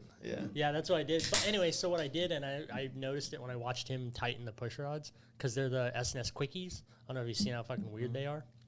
Like they thread in and then they just slide, like free slide. Well, apparently you have to use like 3 wrenches to tighten them, and I only used 2. Yeah. So that was the dumb thing. The audio, is it all the way down or up? Audio's up. All the way to the top. But yeah, so that was the Turn dumb your thing. speakers up, dude. Yeah, turn your shit up. I only like tightened the lock nut to the upper part of the push rod, and I didn't hold the quickie part of it on the bottom. So you have to use 3 wrenches, and I only used 2. And I knew the moment what happened when I saw him do 3, and I was like, motherfucker, that's exactly what happened. Because it was like running great. There was no top end noise or anything, and I remember hearing a little bit of like just a tick. Yeah. And then next thing I know, I was already pulling over anyway. So what was the whole process like with doing the shoot for the build well? Was it like a video interview as well? Yeah. So they come in, like they started the day. We started at like 10, and they come in and like just like random bullshitting, looking at the bike. And then they just set up and start taking photos, like still photos, you know, move it around, whatever, then set up for a video interview. Yeah. And like, that fucking video interview, I even asked him if I could reshoot it. It just like felt so awkward. I was fine. I'm like standing up and walking around, you know, you're talking, you're bullshitting. It's so easy to talk. And then like they sit you down on like a shop stool in front of the bike still, where you can't really move or fidget. So if you were, if that was taking place, like, so this right here makes it comfortable. Yeah. You know what I mean? Because you could be like fucking moving your feet like the motherfucker underneath, and they can't tell. But no, they're like just like one person sitting there with a question sheet, one sitting behind the camera, and like the dude Jeff, like the photographer's taking photos, and I'm just like, I can't move, and like the questions get like so direct all of a sudden, you know, like it's where the mode shifted. Like I just remember being like, oh, this is fucking hard. Yeah, I think that there's because that's exactly how it was whenever we did a long time ago. I did the biker build off. Pilot. Oh, right, yeah. And there's this very awkward disconnect between the cameraman, the person asking you the question, and you, instead of looking at you, I'm supposed to be like, so like that guy, fuck that guy, right? You know, I'm supposed to have a personality on a camera, and it feels fake, as opposed to if like you just talk to somebody and you just catch an interview style. That's how this felt. Yeah. If I would have been working on something or we're just sitting around the welding table or something, like it would have been super easy to describe everything. Yeah. But like I felt like I would just lock up trying to describe the bike. Like it was just like, it's a twin top tube twin cam thing. Like it just like it felt, I was like, oh, this is fucking stupid. Like those kind of things you could probably, if you were to just like kind of almost do it like a podcast. Yeah. But with the person keeping it more like wrangling it in to keep it more like on topic. Right. And then just take that 30-minute to an hour conversation and chop it into the sound bites that you need for the it would make everybody so much more comfortable behind doing the camera things. And I think that people would get a better deal out of it, because even for me, like this is different, right? Because we're not looking at the camera, and it doesn't feel like it's in your face. Yeah, right? Not at all. So it feels way more natural, like, to do this stuff than it would be if, like, I was sitting downstairs on a stool. Oh yeah, you know? You're like in the hot seat. Like I did Monster Garage last year. Yeah, I wanted to bring that up. And that was like my first encounter with that type of shit. Yeah. But the interview stuff felt easier because I was able to be working and doing something while doing it. They just kind of like hop in and talk to you, but there is a producer. So there's a producer kind of like guiding it to make sure things stay moving and like kind of help you. So you're not just like sat on a stool. Yeah. And it helped a lot. That's why this one felt awkward. Like all of a sudden you're in a hot seat and you're just like stationary. And like, just let me do something, like just walk around or anything the bike. But just, you know, it is what it is. They were like, no, it's like not even the worst one we've ever done. So you're good. And I was like, all right, cool. Yeah, I feel like you know, for the sake of the content that you want to create, you want to make it, you know, because obviously a better interview with you makes their show better. Yeah. Right. So, you know, like finding ways to make that more comfortable and, but also like I get what they're trying to do. The stool, the bike was probably behind you or something like that. Exactly. So it's like that, you know, like it frames it's a builder nice shot too, basically, you know, like, and you can just kind of easily like, you know, just kind of like talk point about to something. Yeah. But or not so easily, but also like, you know, you'll get in your head about that type of shit after the fact, and like you'll start second guessing, be like, oh, I sucked, you know, and then like they'll be like, no, it was fine, you know. Yeah. And then, one of the shows I really liked to watch. You ever watch that one on Born Free? The was it 6 Over or something like that? I love that whole. That's one of my favorite documentaries, like motorcycle related. And the way they talk to everybody in that deal, it's like everybody was in their natural environment. Yeah. Kind of vibe, and so you really got to feel people's personality and who they are, and like, dude, I probably nerded out on it because it's something I'm really interested in. It's just the, you know, videography, all that type of shit, photography, all that stuff, and the way they kind of went about that show, just you captured so much personality in those conversations and interviews in their work environment or in the things that they do. Yeah, you just kind of jump in and talk to them. Yeah. You know, like you're just kind of like hopping in the conversation instead of trying to direct it a certain way. You know, you're just kind of like, oh, like what's going on here? Like that type of thing is a lot easier than like, why did you do this? You know, like, and that's what worked and felt better about the Monster Garage shit was like they would just do that. They would just like hop in and ask them shit full volume. Yeah, dude, I don't know. Maybe turn your phone up. Maybe that's my beard. Sorry. Yeah, that it's cool. Like I said though, not to discredit what they're doing because I think it's awesome, you know. But yeah, the Monster Garage thing was something I really want to talk about because that seemed to have come and gone. Like, has it even aired yet? Yeah, they all aired, but they the pandemic seemed to like kind of slow, like it pushed it back longer, like the release date wasn't as quick as it was supposed to be, and then it came out on Discovery Plus, so like their new streaming service. Because so it's a separate app you have to download, and you had to like subscribe to it. So it got put out there in January. Discovery on the Disney one, or is it? I don't know. There's like a regular Discovery you can sign in with like a cable login and shit like that, but like you only get like the regular shows. This was a part of their new streaming platform. Yeah, but they're all supposed to be coming on like the normal Discovery Channel like soon. Okay. Well, so obviously, or not obviously, but that's one of that original Monster Garage is a big reason why I fell in love with, you know, this whole industry. Yeah. Just, you know, working with your hands in a sense. But when they started doing it again, like seeing everything, I just would catch the tidbits from, you know, I'm good friends with Darren Wenzel, that's a painter for West Coast Choppers. Yeah, so seeing he's super badass. Seeing his posts, seeing some of yours, Jesse's, and some other people involved, like, oh hell yeah, that'd be badass. But it just never seemed like it got any marketing of the finished product, you know? Yeah, I think because there's that long delay. I remember seeing a lot, and then it kind of just like chilled out because he didn't know if it was going to like Discovery Plus or Discovery. And like he was waiting. I always thought that he had there was a beef with him in Discovery that I don't know. Like, I don't know, but like, dude, it was so fun doing that shit. For real. Yeah, it really was like a dream because like I'd watch it all the time and be like, fuck, it looks so fun. Like I want to do that. I love this shit. And then, And I think actually. It just being in Austin, and then like, I mean, I just applied to the open casting thing. So that's what. So I think he made a post about. Jesse did. He made a post about they were casting certain people for it. Yeah. And I think I commented like, dude, I could complain and make a great show. Like something great like that. TV. Yeah. Like terrible work, great TV. I can complain about any fucking thing. Yeah. I have a woman gene in me. So I just fucking complain about whatever. Yeah, it's just.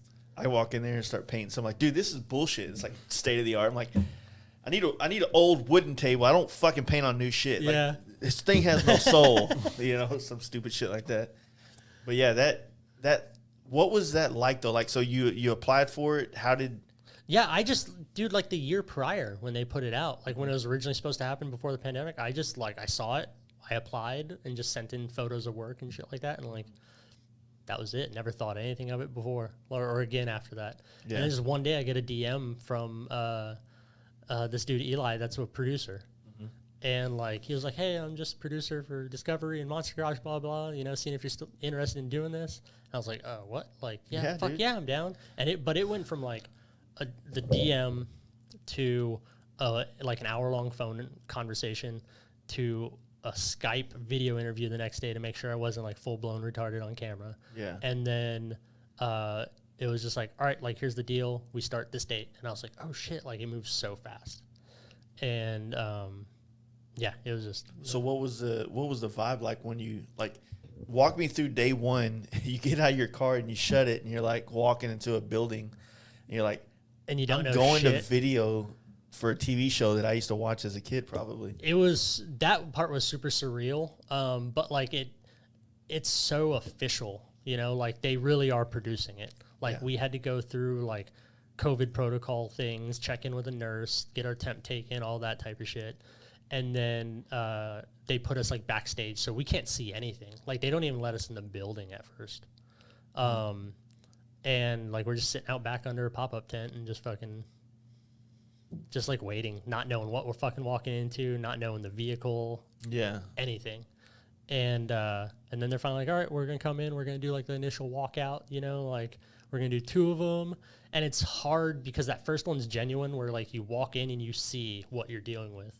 Yeah. And then they're like, all right, go back and do it again. Like you have to like try to pretend, but you're still in shock somewhat. Yeah. But then like you walk in and like you see like the Monster Garage signs on the wall and like the whole setup, and like it really sets in, And then like you walk in, like Jesse's just like standing there, and like there's like that initial thing, you're like, oh fuck, like this needs to hurry up. I got shit to do.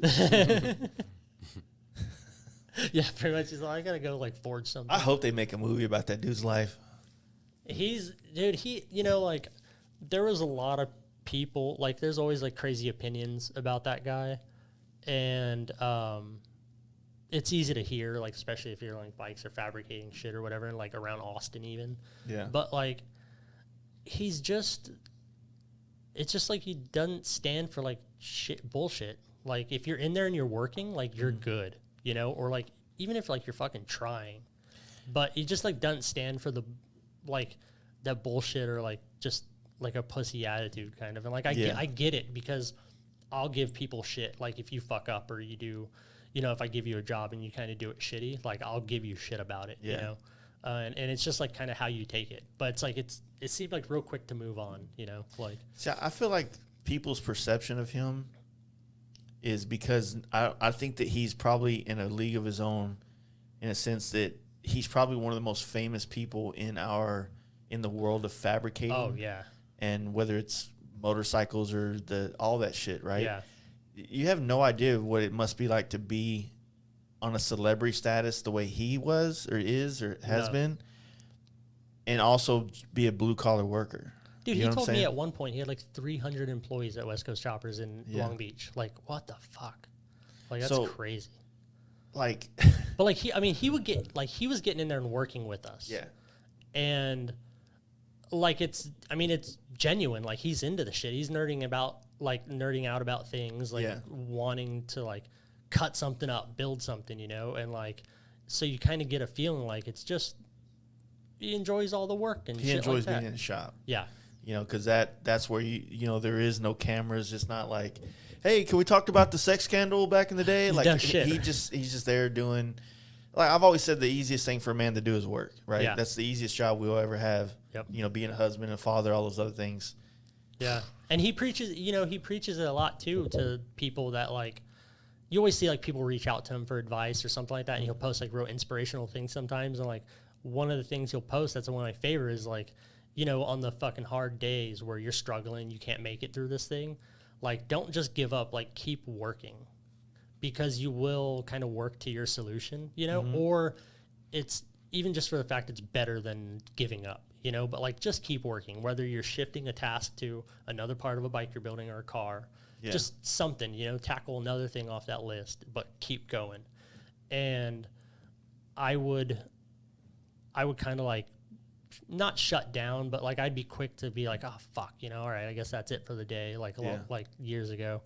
But I would see that type of shit and be like, all right, like, I don't know, let's see what this is all about, you know? And then like, oh fuck, you're right, you know? Like, I think a lot of us are waiting for the Joe Rogan, Jesse James podcast. Dude, I want to hear that so goddamn bad. And I hope that, you know, I hope that the questions get asked and he does do that. Because you saw like the pictures of Rogan and him and what's Undertaker. Oh, yeah. Watching like the comedy shows down there with Dave Chappelle and stuff. Yeah, I think like I saw like, I think he was doing like putting up the questions in the stories or whatever, and someone asked him about going on it, and he was like, only like he's all, I'm down to do it, but Rogan has to come out and like work in the shop for a day with me.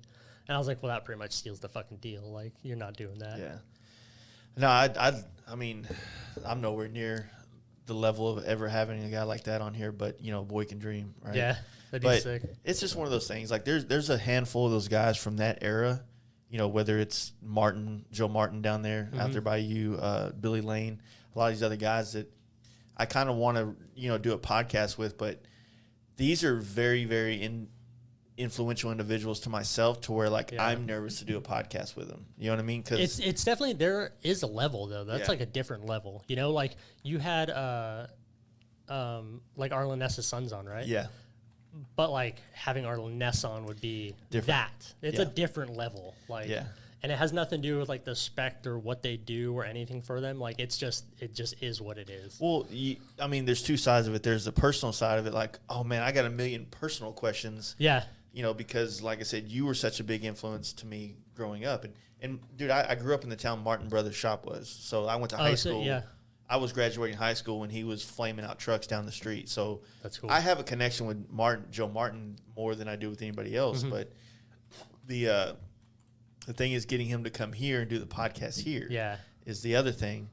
But secondly, you know, when you have someone like that on there, you want to ask questions to appease both audiences. The people that don't really know what that wasn't involved in anything. Right. You know what I mean? Like the people that just got into bikes 5 years ago. Yeah. Right. I got to answer questions to them. And then I got to answer the questions that the people that watched it take place have. Yep. Like, yeah. Cause you know, there's some of those you're like, we got to ask about this shit. And so, like, I mean, some of the podcasts, like when we did the one with Yaffe and Covington, like, Jerry Covington and his wife, those type of podcasts, like you get a real connection to what the industry was before social media. Yeah. A real connection to what it was like in the late 90s and early 2000s before the TV thing blew up, right? And then the TV thing happened and we kind of get a visual of a lot of shit. And so there's still a lot of things that, like, you know, there's just so much that you could kind of what we have these legends still within grasp to get this story. Like, it pains me that I never got a chance to do the real Arlen Ness podcast, right? But I was also always scared to fucking reach out to do it. You know what I mean? Yeah. And same thing with these other guys. I'm just scared to fucking reach out to Jesse James. Not that I. Yeah, you never know. You might just catch him on a day. You might just be like, Yeah. oh yeah, I'm down. You know, or like I might actually like be in town this day or just something, or like come down. The guys like that, I would be more willing to go to them and just do an audio version. Yeah, I think it'd be cooler to do it in like a place where they are too. Because like that story to me is way more important than, you know, like trying to do this for YouTube or some shit like that. Like it's more of like, I would want to do it for that, but I don't know. It's tough. Yeah. They're all right there. And I was like, I could just ride down there. I'm going to go hang out in front of his gate. No shit. It is close. I remember like the first Texas Hill show ever was in that Proof and Cooper over there. Oh, in, Dripping Springs, I think. Spicewood. Spicewood. Yeah. Not that it was Dripping Springs. No, it's on 12. I think it's on 12 in between Spicewood and Dripping. But yeah, it's out in that area kind of. It's in a weird spot. There's another artist that lives in Spicewood that's like one of the most amazing airbrush guys ever. Really? But he's a artist like on canvases. Okay, yeah. But anyway, so we were all out there at the show and all on Dynas, and everybody knows that Jesse James has a couple badass FXRs and shit like that. And so he rides his Turbo Busa up there. Like, it's totally a fuck what you guys are into. Yeah. I'm riding the complete opposite. Yeah. Then he apparently he comes in and sits down at the bar there, and everything's kind of taking place out back. And people are walking in to get drinks and coming back outside. And it was just super funny that, like, when he got there and went in and sat there at the bar and had a drink or whatever, everybody in the whole back, Jesse James is inside. Like, and it's his normal hangout spot. Yeah, it's his too, normal hangout spot. Yeah. So it was like, it was a crazy one, man. That's funny. But yeah, same thing like Darren Wenzel, the painter that works there. It's like, he used to live up here and we used to kind of hang out a lot because, same boat. The dude's fucking he's like hands down painter wise, one of my most favorite painters of all time, right? Yeah. One of the huge influences on me. And whenever I met him, he was kind of going through a whole like questioning, is this worth being in this industry kind of phase? Not motorcycle industry, but just the paint industry. Just in general, you know? And very talented dude, you know what I mean? And he was just kind of, I wouldn't say lost, but he was just in between whether or not, he was on the down part of an emotional roller coaster that is being creative, right? Yeah, it's kind of like at that point where you're like, if something doesn't like kick off, like I'm just, I'm out, I'll like shift. Thing, maybe. There's this weird analogy I was kind of thinking about. I think it was last night, about people that create things, right? Do you think that like we need that social acceptance on the things that we do to make us inspired to do the next one? I don't think you should, but I think now there's a lot more like bearing like to that. Like I think there is a lot more to it. Whether it's just artists, I think are insecure a lot, So you don't want someone to comment on your shit about it, but you want them to say it's good at the same time. You know what I mean? Like, and now like Instagram gives everyone that fucking platform. It's so easy to get out and like have people like thousands of people be like, oh, it's fucking awesome. There's rules or it sucks or anything.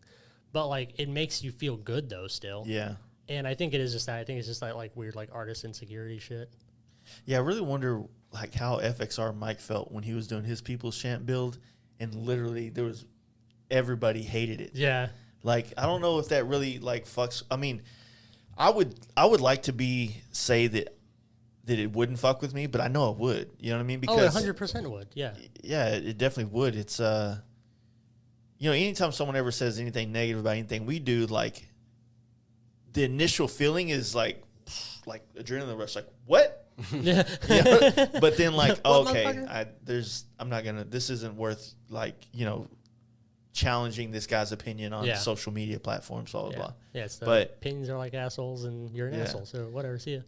But there is this kind of weird thing that like, aside from the fact that you get paid to do some of this stuff, that social currency that you get from people liking it and thumbs up and sharing it and all this shit, it validates like a lot of those insecurities you have going into the project or doing the project. Oh yeah. Like sometimes like when I finish a project, I wonder how, you never know which thing's going to be the one that everybody likes on Instagram, right? And it sucks that that's the social currency that we have. Something pops. Yeah. But sometimes it's like, fuck, I'm glad I posted that at the right hot hour where everybody saw it and it didn't get lost in an algorithm. It's just nice too to not like to feel like you actually might be doing what you're supposed to be doing too, like instead of questioning shit, like it's like an easy general consensus like you can take. Yeah. Like by posting something, you're like, all right, whatever. Like if you're trying to develop a part and you post it and it doesn't get much traffic, like, see, that's why I also, maybe not make it or maybe make a few, not as many. Don't go in and do 1,000, maybe do 100. Yeah. I wonder how much of it like has shaped myself subconsciously over the years to do things that make it better on social media. Yeah. I know I don't do anything that I'm like, oh, I'm only doing this so like people like it. Like I'm just doing what I like, and it's kind of getting lucky that other people like it, like people kind of understand it or something. Like there's every now and then there's still a fucking asshole that creeps in no matter how good something is and just has something stupid to say. But yeah, fucking moron. I hate to be the one that admits it, but I feel like 90% of our income comes through Instagram, Yeah. So all our customers they find us through Instagram, and so we put a high emphasis on the things that we put on Instagram, right? And so, like, this is something me and my wife talk about a lot because we use Instagram for two different reasons. Like, she's reposting our stories from our date we did 2 years ago, and I'm posting a story about this beer that sponsors us, or this or that, or something that's gonna let people know what we're doing. Not that it's disingenuous, but it's just I know people don't give a fuck about what I'm doing outside the shop, as opposed to what they care about we do in the shop or related to the events that we do. Well, it's a tool. It's just another tool, and so like you can just use it and understand it, and it's. Like, you're not doing anything wrong. You're not using that tool fucked up or doing anything you're not using it in a way it's not supposed to. It's just that's what it is. Yeah. That's why I just wonder how much that, how much of social media is influencing the creative side of people these days, because of that's where you get your pats on the back. Yeah. You know what I'm saying? Yeah. And I don't know. Dude, I got pissed so bad. Can I run down? Go ahead. We're going to talk bad about you, though. That's fair. I deserve it, probably. Dude, I love his black sporty, though. Yeah. The first one? Yeah, that thing's bitching. Right up there. Is it up there? I'm about to. Said it was an 883.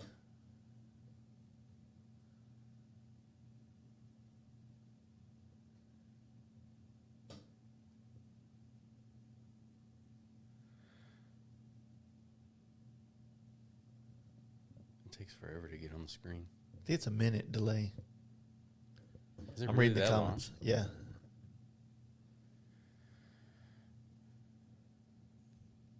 Sorry, guys. I'm reading the comments right here.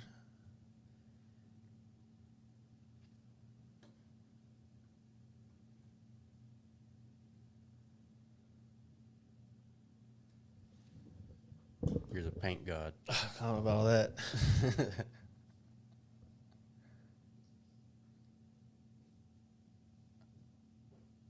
I guess is it frozen?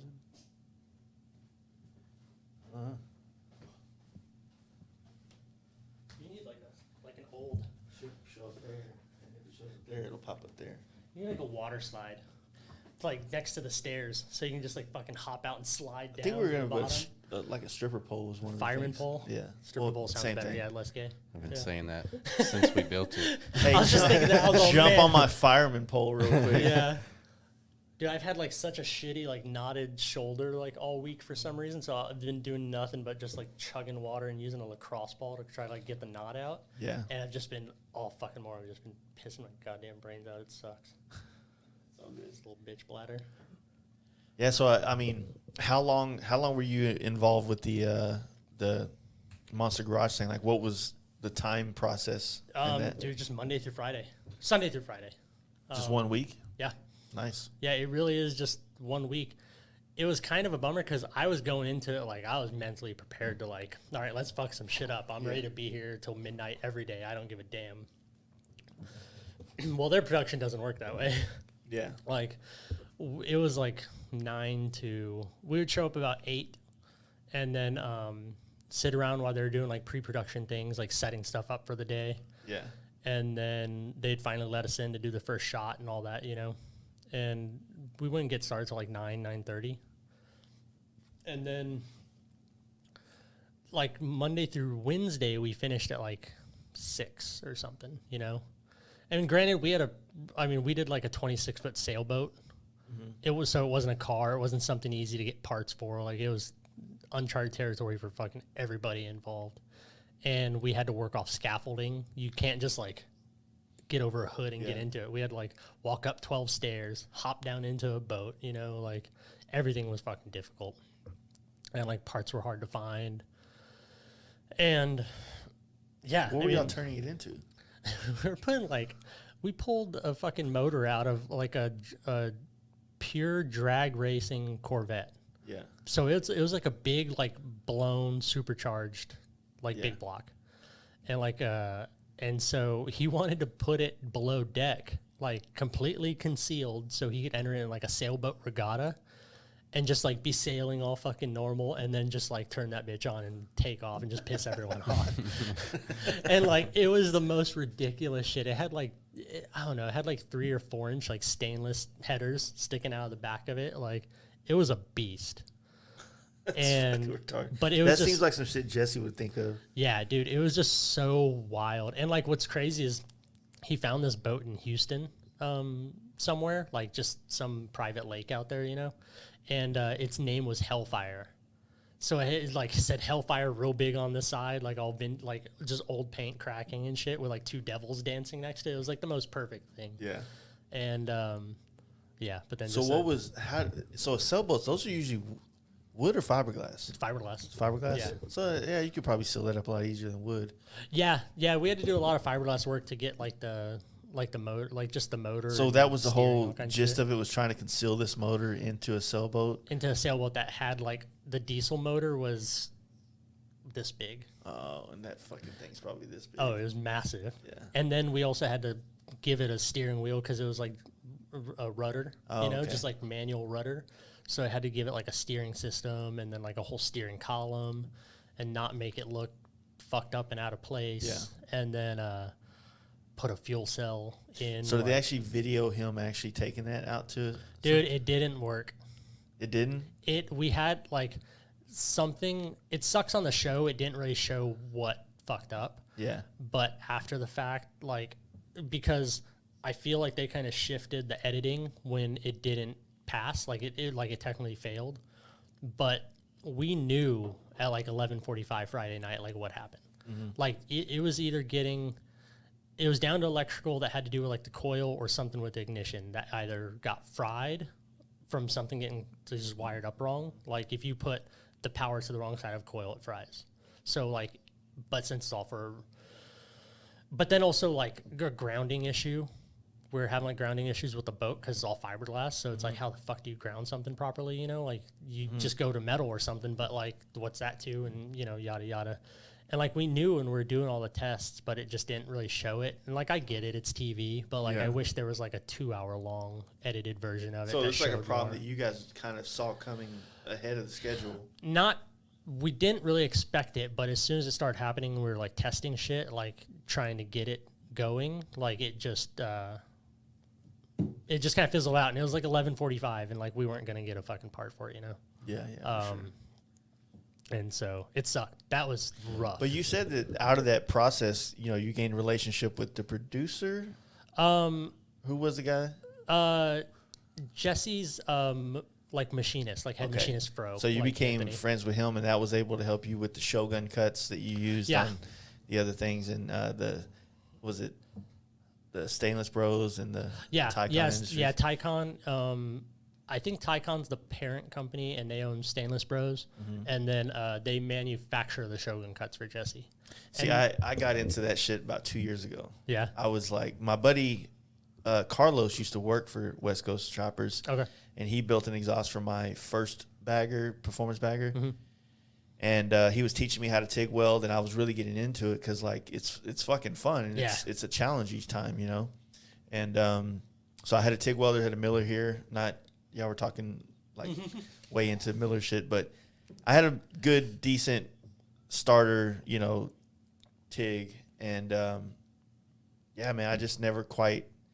I don't know. It's like the same thing whenever when I tattoo apprentice, when I would do it with the teacher, fucking beautiful. But as soon as I take it and I do it on my own, I'm like, what the fuck am I not doing right? You know, like I get nice beads and nice welds with my buddy saying they're showing me what I'm doing and setting things up. But when I would use that same knowledge you gave me and did it on my own, it never worked out well. I would get a similar thing. I kind of caught on that it was like a panic reaction.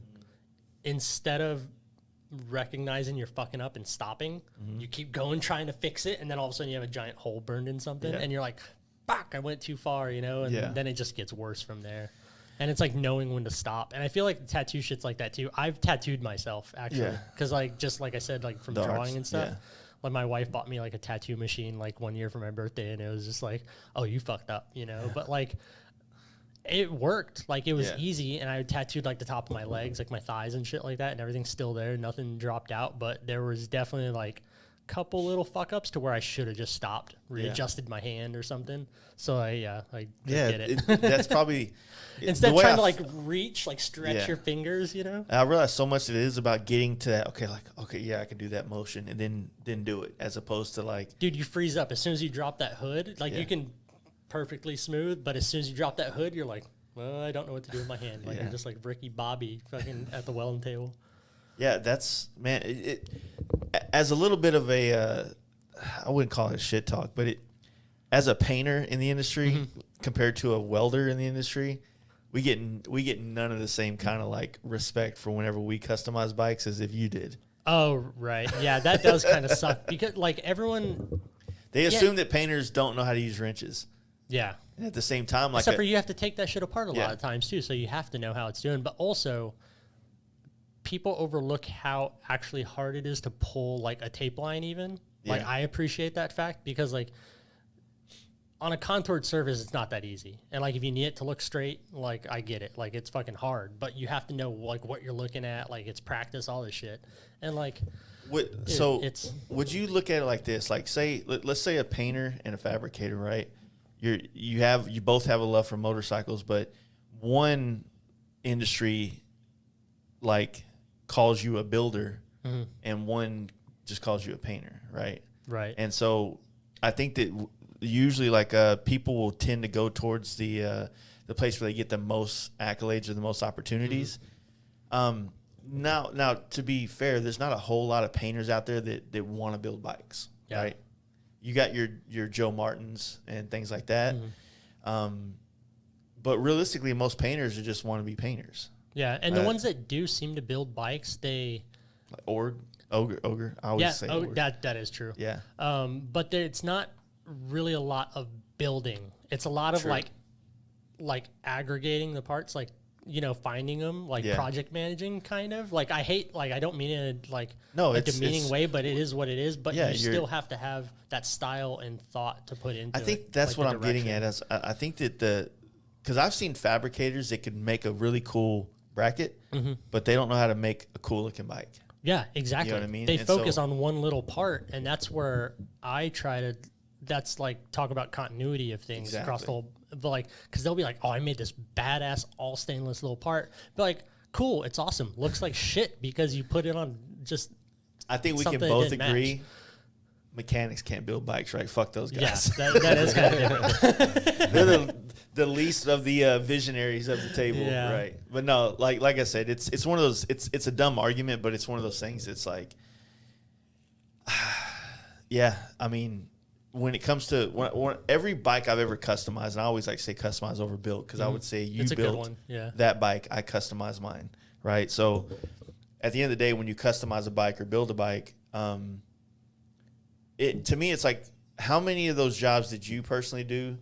Like you said, on yours, you painted the frame, you gave the tins to someone else to do, but you did touch just about every part. I did like all the metal work. Made the metal work on the shit. So a mechanic, that's just kind of like assembling or something. Yeah, like I even got in there and tried. Nice cam job, bro. Yeah, like I try to do the mechanics, and it's only just as to understand everything like we're talking about. And well, it's the same thing. It goes this way, right? So a mechanic could probably split your cases, right? I can't. Oh, yeah. You're not a case splitter kind of guy, right?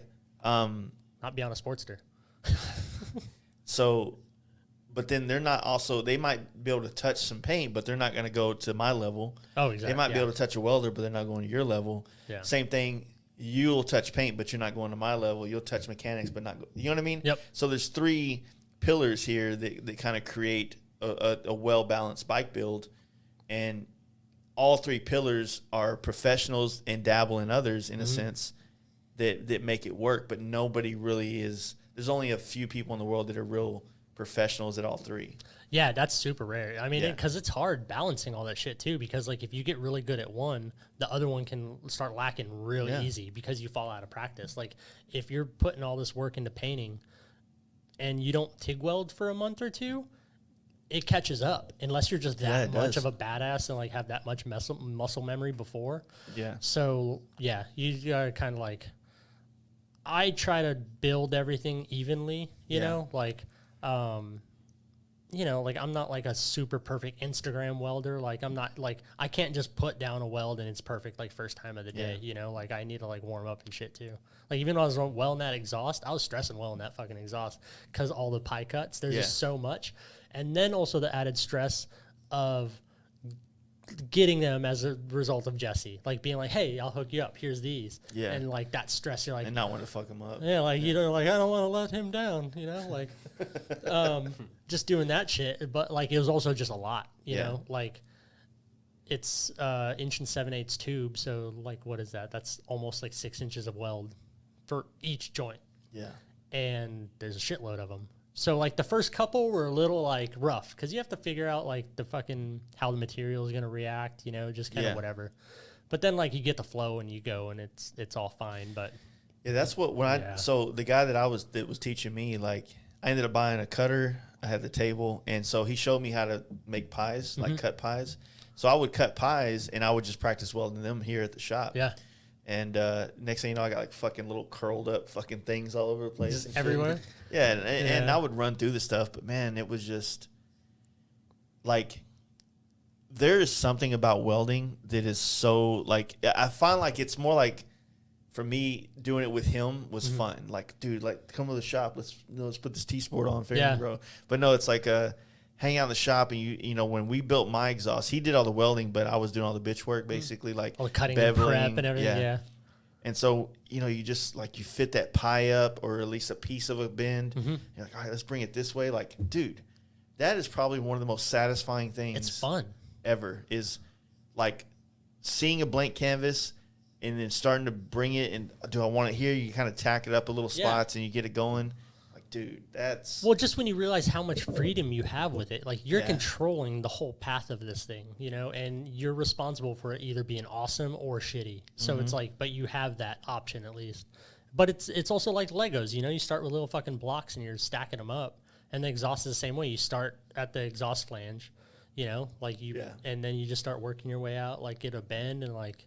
Yeah, it rules. It fucking does. I didn't know you said that in the Chopper podcast, the Low Life Chopper podcast, that the inside of those Shogun tubes are perfectly smooth. Perfectly smooth. Yeah. That was I never would have guessed that. They're not scalloped at all. Yeah, they're a little thicker, so they are a little heavier. I figured they would have been ribbed for your pleasure. Dude, I kind of thought, but like when I found out, very funny.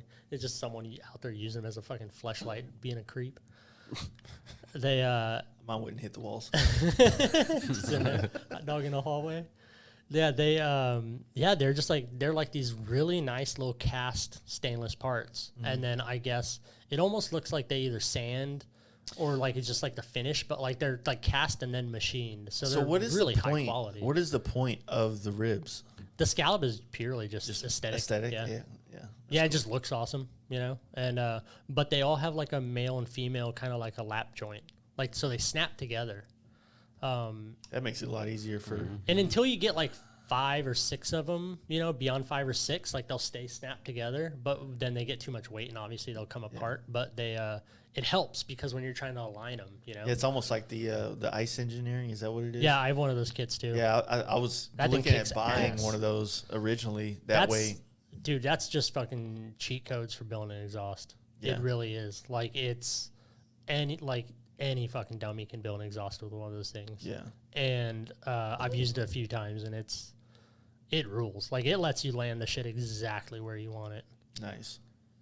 Yeah, I think when we did our exhaust, we had ordered a kit from, or at least the builder's kit from Cone Engineering. Yeah. I used one of those cone kits on Cody Melton's track bike, the little sporty. That's what I used on that. Dude, you did his pipe? Yeah, I did his pipe, and I did that. I widened and stretched his swing arm and all that shit, and like finished it off for him. Nice. That was another one of those things where like a friend just like drops off a bike and like, hey, I have this like punch list of shit. One day Cody's gonna come on the podcast. He's been like a satellite friend of everything we do since so long. Dude, he was a big part, I think, of me doing a lot more of like side work because he was the first person that ever hit me up about building those like fiberglass hard bags, like the Rusty Butcher style ones. Yeah. Because Mark stopped having them made.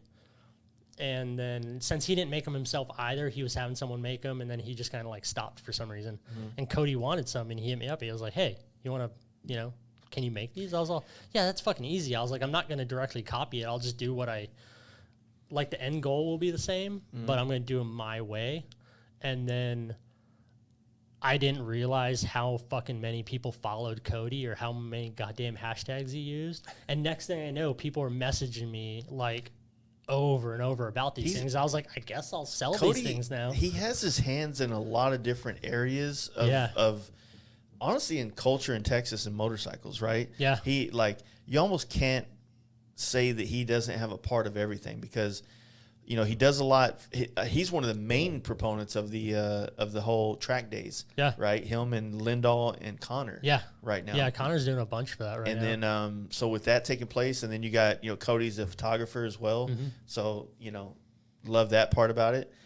And he's always supported so much stuff all in Texas everywhere. It's, he's very pro Texas and pro motorcycle. And he shot photos of my bikes for me, just, like on a whim for shit I needed. Yeah. For for the People's Champ and stuff like that. And then he did the photos last year for the voting, and he did my photos this year for voting too. Nice. He came out and he just happy to do it. But same way I'm happy to help him with shit too. Yeah. He's a good dude.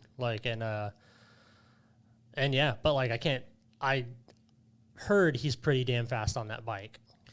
There's he even said he needs to work on some technique things like the body position. So I think shit. they got a Dallas one coming up for Crescent September, right? But even Paul and Chico at Lindell were he's pretty fucking quick. Yeah. And so I really hope he's got he that gets 1275. Yeah. The hammer kit in it. Yeah, he did the full heads and everything on it too. Nice. But that thing's just set up to rip, because it has the XG 750 inverted front end and the rear wheel, so it's 17s and it's just that track bike. So you did the stuff for the track bike, right? Yeah. Dude, that thing looks.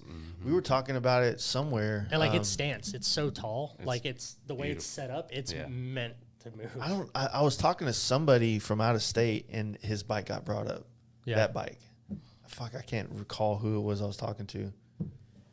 Yeah, it's pretty wild. It's just it's a little different, a lot of people run sporties and shit like that, but Have you watched any of the whole racing stuff? A little bit, yeah, some. It's been hard, honestly. I feel like I've been Tom Hanks in Castaway lately. Until this Biltwell Wilson? shit, yeah. No, I felt like the bike was Wilson and I was Yeah. Tom Hanks. And I missed out on a lot of shit. Just Yeah. I had to put a lot of stuff off, and I was in the I would clock out of the day job and start working on the bike, and then I would be there on weekends, at least 6 days a week for the entire time. Headphones. Oh, so your close to the earphone. mic. And then, but then some, a lot of times, the past 3 months, I was there 7 days a week. Yeah. So you just missed out on a fucking lot, man. Well, it's good that you got it done in time and everything. You were able to work all the kinks out, and like I said, the bike looks badass. I really hope it does well. I know you're probably it's an uphill battle being a twin cam in a chopper show. Yeah. But See, the part that's kind of seems to be helping, because I thought I was going to get a lot of shit for it. The part that seems to be helping is the fact I built the frame and everything. yeah, I didn't just Slap chop it, something up yeah. and put it in there. So there's no denying that I didn't build it. yeah. I always say go the B Rabbit approach, right? So you come to the table ahead and you of it. put everything ahead Yeah. of you, and so that people have less shit to talk about you. Yeah. If I would have started this podcast 15 years ago when I was trying to be a painter and trying to ride bikes cross country and everything that I confidently talk about, it'd be harder. People would have a harder time accepting it, right? But if you put yourself you are a fabricator, you did make the frame, you did make all these parts, you did do all this shit. There's nothing someone can say oh, he let me see, what did he do that's not acceptable in our terms? They're just oh, it's modern chopper, Yeah. or it's a fad. And I'm what fad? I just built this thing off what I wanted. I've do. always said that is it not weird? This is probably some deep fucking, put a mushroom in your mouth kind of thing, right? But Down the rabbit hole. does it not make sense to focus some of motorcycle culture on the now instead of everything be about what was done? Because if so, you think about the bad motherfuckers that are in our industry right now, and they, these older motors, they have a place, right? But what could they do with the now? Because the now products are going to be the fucking things of the next 40 years. Yeah. people will be like, oh man, I got a twin cam. Like, it's just progression. they still got those. You know what I mean? Like, Yeah. you have to like, or I think what it was when the whole vintage culture took over, right? The antiques and vintage, and everybody wanted vintage, logos and things like that. And then you get like, so is our generation this last 10 years going to be like just a retrospect of the 70s? It's how the people are going to look at the 2010s, teens. You know what I mean? In the future, like, what did we put on the table motorcycle culture wise? Big wheel baggers. Yeah, no that was shit. a new thing, right? That's gonna be the black eye on it. Exactly. No, I think it's just the whole thing of progression, like showing people. I've had so many fucking people message me, like, either they didn't think about doing that, or now they're looking at like a twin cam bike they have sitting around and like cutting it up. You can buy like the motor you got, the whole drivetrain. You can usually get one of those with a wire harness and everything for fucking $2,500. Yeah, Austin said he got it. He wouldn't even tell me the price he got it for, so I know he got it for fucking trying to cheap. work. He's bargaining it. And because it was one of those things while he's out there in the oil field, he's just scanning Craigslist and shit. Yeah. And the bike it came out of, the dude apparently just casually rode the bike, rear-ended someone, so the whole front end got trashed, so they totaled it. He bought it back and parted it out. Like, when I opened up the primary and everything on this bike, like, there was not shavings of fucking oil. There was shavings of metal in the oil. Like, it was clean. Shavings of oil in the metal. It was clean as shit. Like, it was like, even he was like, I almost regret trading you this motor. Like, it's so nice. And but yeah, so they're just out there. But then just like, yeah, it's cool to show like you can do something different. You don't have to use a shovel head. Like, I want to build a shovel head. That's possibly what I'll do next. But like, it's just for the fuck of it, because I like them visually. Mm-hmm. But like, it's just, I don't know, like push a boundary or something. And like, one of my things, I feel like I might get shit for not being in it very long, like 3 years or so, or only the second bike. But it's like, you don't have to. Like, it's just all based on your learning curve.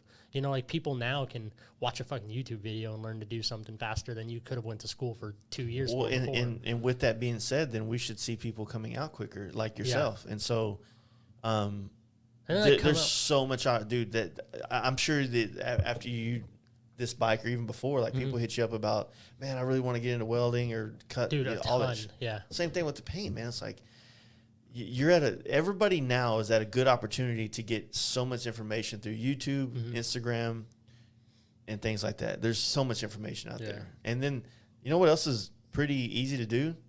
Go fucking apprentice somewhere. Yeah. Or just go sweep somebody's floor for a little bit. Like, hey, do you work?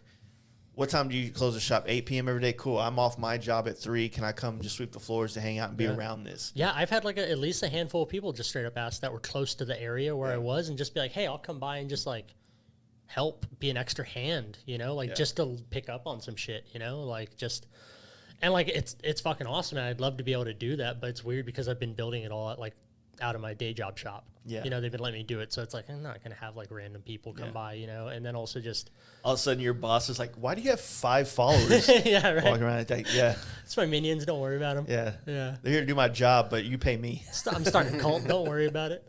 Yeah. I don't know. It's all fucking cool though. I like it. Well, that's a good thing, man. Like I said, there's so many, there's so much out there that you can gather knowledge now, and you can progress in a lot of things a lot quicker. Yeah. I mean, that's exactly what I did with photography, like using the available information out there to try to learn the things that I didn't understand. But also by trying things, you find out what you need to figure out. You find out where the gaps at that you need to fill in with information, right? So if you're fortunate enough to have a welder or have access to one and you try it a couple times, then you're going to have more accurate questions and goals to figure out the problems that you need to fill in those holes of your work, as opposed to like, hey man, I want to be a fabricator. Where do I start?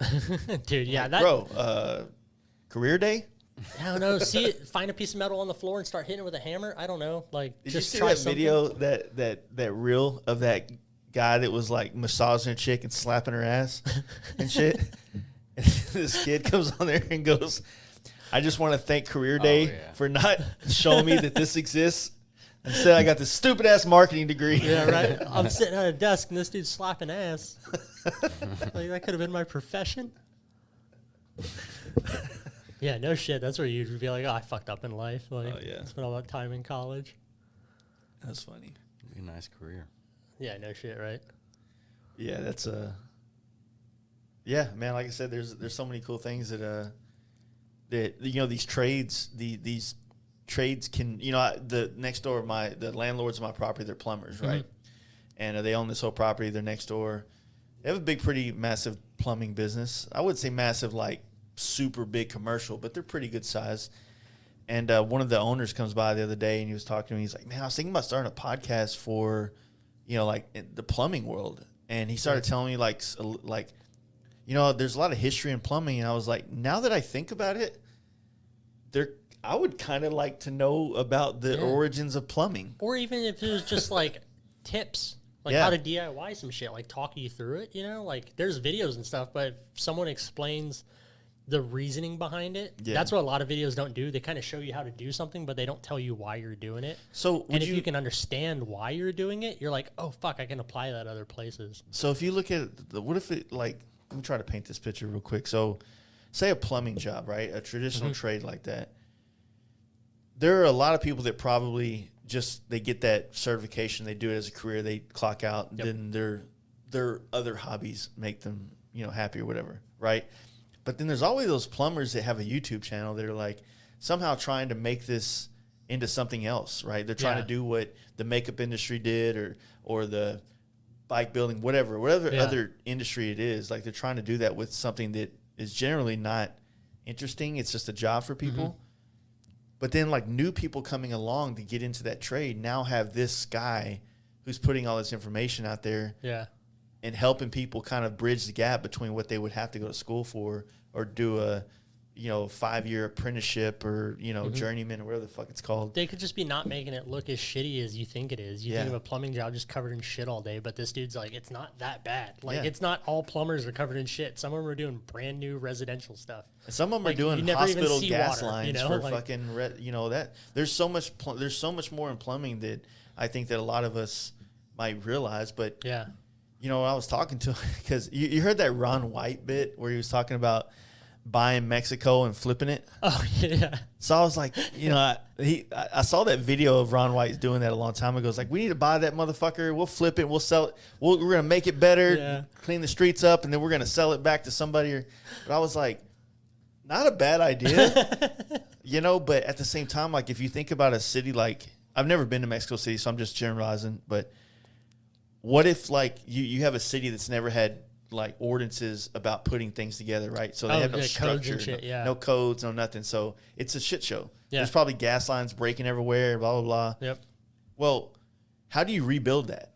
Something so built, so done. Like how do you modernize something that's so huge and already stuck in its ways? So understanding, like he was like, so what you would do is, I was telling him that, the plumber, he's like, so what you do is you just start building on the outside around it as a perimeter, and as things need to be fixed, you work your way back in to solve the problems. And I was like, I'm going to take your word for it because I have no fucking idea, but I guess that works. But it is like, you'll fix some shit, right? Like if you'll fix the plumbing and then another thing will break, another weak link, Yeah. And so it makes sense. Yeah. Like it's... Instead of starting in the middle and working your way out, then a new shit. I don't know. Like I said, there's knowledge to be had there, and that's all stuff that's kind of available on YouTube and podcasts and following certain type. Dude, welding became this fucking phenomenon. Like dudes used like just laying beads all of a sudden got fucking million views and shit. Oh yeah, they're just doing like some art, like tracing over a logo or something. I'm like, what the fuck? Dude, just seeing a dude walking a cup, I'm like, all right, I'm into that. Yeah. I'll watch it for another 2 minutes. Yeah. Yeah, it's true. You do get stuck. But, like, there's so much you can learn, too. Like, if, like, when I was first starting out, like, being all self-taught and shit, it was real hard to, like, get people to answer questions about stuff, like, reach out to them, Like, you would ask, like, not like he actually answered back, but like I would like I say I could message Oliver from the cut rate and be like, ask him a question about something on this bike. He would actually be one of the few that actually always did message back, which blew my mind, which also why I had like a different respect for him. And but it was just hard to get fucking answers, man. So like I've always tried to be real good with like answering people's shit. Like I've always made it a point to like, it may take me a couple days sometimes, but I'll fucking get back to you and I'll answer you with whatever the weird thing might be. Like you even answered some fucking dumb tape questions I asked before, like in the past. Yeah, like I never answer shit. I never expected it, but like I was surprised. I was just asking about like a certain type of tape to make some bends, like in some like super tight, and you're like, oh, just these, and I was like, all right, that's all I fucking needed. Like cool, like that's you know. But some people don't even do that shit. Sometimes I have a hard time because I'll get a message, like if someone, I'll get 10 messages right now in this podcast, and then I'll be like, all right, I'll start thinking about answering that question. I need to be thinking about this, right? Or whatever the case, or I'm driving or something, and someone asks me something, and you know, we get a lot of people that listen to the podcast that'll send me large stories. Yeah. And I never know how to respond to those. The quick ones are like, just get to the point. I think that maybe that helped because I was like, just straight up, I'm trying to do this. The tape I have is not working for this. And you're like, try this shit. And then it worked. And I was like, yeah, so all I need. you didn't you didn't give me a question that required explanation. Yeah. You gave me like, hey, what tape are you using or whatever the case was. And it was a simple answer. And I was like in it trying already. It wasn't like, hey man, what tape do you use and how do you use it? I'm like, yeah. Bro, I can't. Yeah, that's different. Right, like I at least tried, and I just found out I had a problem. I was like, oh, this isn't fucking working. Come on. Yeah. So there's a lot of areas where it gets kind of complicated, and I think a lot of people say what you say, like, hey, you know, I try to answer a lot of things, but then you know, when you're on here next year again after you build the next bike, I'm like, hey, you still answering questions, and you're like, man, they're just getting out of hand. Yeah, they're just getting out of hand, you know, because you start growing and you start getting more and more and more and more, and it never ends, and it gets to a point where it's like you need to make a statement to answer the same question 40 times, you know? And there's just like ask holes. Like they just ask over and over, and like you're like, I already told you this or something. You know what the worst thing is like when you make a post and you explain things in the post. Yep. And then people ask you what's in the post. Yeah. And then you even said like in the post, like, hey, I'm not discussing, like when I was selling the bike, you know, we were talking about it. I was like, DM for questions about the bike. Yeah. Hey man, so how much? It's like, dude, if you had the money to buy it, I wouldn't sell it to you. Fucking fuck. Just based on that. Yeah. You know, like that shit gets annoying, man. And it's also weird because, and it's, to be fair, you know, when you think about your followers online, right, or your people that I hate saying follow, it sounds so derogatory. Yeah. But like the people that are interested in what you do, right? You assume that they see everything you put out there, and they don't, right? So like when they ask you a question about something that like you're like, well, I just fucking made a post about that like 3 days ago, dude. What's wrong with you? Yeah. It's not their fault. They don't know because it doesn't like show up everywhere. But for me, it's like weird. You know, when I'm like, there's a whole all the info's there. All you gotta do is look. Yeah. So yeah, and if you're that way, I'm that way. Like I'll look at all that shit. Like if I see something that interests me, like I'm gonna read it. I'm not gonna. I think we're a product of the chat rooms of Facebook, right? Like you ask a couple questions as newbies, and then everybody's like, "Fucking dumbass! It's in the fucking search. Why don't you search for it?" Yeah, you know what I mean. But I think it's also like it's age shit. Like I'm on, like we're the same age. Yeah. Like both 82, right? Yeah. Like I was born in May of 82. So like it's like the same age. So I think there is I think there's just like a weird cutoff too. We've got to deal with every type of chat room from day one as somewhat adults. Or at least teenagers. Yeah. Were you on AOL chat rooms when you were a kid? Barely. Like I barely Yahoo knew how to do that. Dude, I was just always outside doing shit. Like I played baseball growing up and like up until high school, and then got into riding bikes and just, you know. Yeah, I played basketball growing up, and then AOL was like a way to get vagina from other schools. Reach out. Yeah, like I ended up meeting a chick that went to Arlington High School, and I was in Duncanville, so like far enough away, 15 miles apart, where we would never cross paths realistically, and yeah, that's where I got my first kid. Thanks, AOL. That's funny. Yeah, it's crazy shit. But yeah, that I mean, early chat room days, man, like they were so much more community based and helpful. I mean, there was still shit that went on, but dude, chat rooms now, like Facebook, they ruined it all, man. Oh yeah, Facebook just fucking sucks, man. Like you don't want to do anything. Yeah, like, I was ready to be off Facebook, and then Facebook Marketplace came along. Mm-hmm. Yeah. And now I've been fucked. I luckily haven't got into it much. Like it's better than Craigslist, 100%. Way better. All I've done, like, luckily, anything like the whole bikes, like the bikes I've built, have only been funded through all the side shit I do, like building those racks and stuff like that. So it's like in and out. So I don't have like any saved income to like look at Marketplace and just like buy some shit. You know? Like, so if you think about it like this, like most young people are hip to whatever is going on in the culture, right? All this FXR is worth thousands of dollars. Well, these boomers on Facebook don't know throwing shit up there. Yeah, they're like, hey, man, I got this old FXR laying in the garage. And if you're lucky enough to find it quick and jump on it and get it paid for, you can get some fucking steals on there. Yeah, I'm most likely going to be trying to sell the Black Sporty and Chopper even, possibly. That might already be like going out to San Fran to my brother out there. But because I want to buy tools. Like I want to buy like a mill, a lathe, like set up my garage. So what do you think your goal is for the future? I mean, do you have such a good situation now that you have no desire to leave the job to ever do your own thing? Or is that something that you like in the back of your head? No, I want to. Like I definitely want to move towards doing my own thing, or at least just do it from home. Yeah, it's just kind of, I'm just taking it as it goes, you know, like it's kind of trying to figure it out. But I know for sure I want to get the shit to do it at home. So I have more time, like, because with the commute and everything, like I'm just gone a lot. Yeah, at least at home you can kind of come in the house for a little bit and chill. Yeah, I can like come inside, see my wife, like just kind of like pet a cat, you know, say what's up, grab a beer, walk back out and do my shit, you know, and like, or take more time instead of like that real stress, like I know I have like an hour or two to work on this before I got to head home. Yeah. I can just casually walk out there, you know, because like doing everything on the timeline, like when I did the Sporty, I was like, it was a little more casual and longer time. I was able to walk by it, like set something up, like mock something up, walk by it for a day or two and like, you know, this looks fucked up, this doesn't, this works, let's go. But on this bike, I wasn't able to fucking do that. Like I had to move a lot quicker. And being at home, I feel like I'd be able to like shit and like not be forced or something.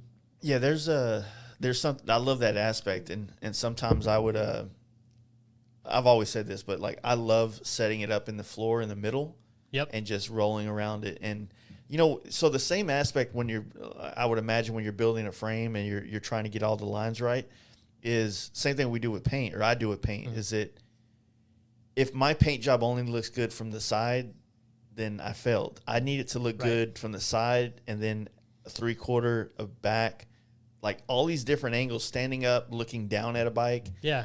Like all these angles, like the graphics have to flow and look like they fit, right? And sometimes you can't really, like on a Dyna or something like a Sporty, it's not as dire, but like when you have a bagger, with all like with all those parts, like there's a lot of like when you're looking at the bagger, I like to call it the money shot, where you see a little bit of the rear fender, the side of the bag, the tank, fairing. Well, you see the side cover a little bit there too. You see the tank, the top and the side, and a little bit of the left. You see the fairing, how it wraps around. So all these graphics got to somehow coincide with each other at an angle that's very awkward, right? And so that's where I feel like levels to like, I've said this on a podcast where I feel like in the performance bagger scene, there really hasn't been any wow paint jobs yet, right? That's true. Yeah. Like, because on the big wheel bagger thing, like everything's stretched and connects, so it's easier to create that flow. But on performance baggers, there's a lot more body lines. There's a lot more shorter things. Yeah. It's choppier. So you have to be a lot more creative how to flow all this thing together, but not make it look like a screaming eagle, you know, whatever, right? So I feel like there's still a very, very new market for performance baggers to get the styling down with the paint jobs, because I think it's still a little bit behind the curve, myself included. I'm not saying that my shit's perfect, but it's still looking for its look, if you will. Yeah. You no, know? yeah. So, but yeah, that's the same thing. It's like being able to stare at it. Like sometimes staring at it, you can stare yourself out of it. Like I don't like it anymore. But then you have 100%. to sleep on it and get out of that funk, or just let it kind of marinate long enough to come back in the morning and goes, yeah, I guess, yeah, I don't know what I was drinking last night. Yeah, learn to recognize that you might have like done that, like Yeah. got yourself in that situation, you know, like what were you just staring at it and like made it to where you hated it. So Yeah. like know to stop, not change anything, come in the fucking next day and like get to it. And Yeah. then yeah. But yeah, it worked out because I would do that. I would like mock something up, leave it in my shop, and as I was working during the day, doing the day job, Yeah. I could see it. And I'd be like, you know, like is this Probably fucked see up? it from Does a that lot look of different good? angles wherever you're Yeah. walking. Yeah, from just in the constantly shop. walking around. Yeah. Yeah. That's cool. Yeah, so I guess your goal is basically to kind of turn this all into something over time, huh? Yeah, something. I mean, I don't know. It's kind of weird because Good times. the old stream dropped. Does it say it dropped over there on the side? Just leave it alone then. It'll be fine. Help you know. Yeah, I mean, yeah, it'd be awesome. You know, I feel weird. Like I'm so fabrication wise, I can back up all my shit. You know what Yeah. I mean? But when it comes to other stuff because you do have to do mechanics with it, you know, like on a lot of stuff.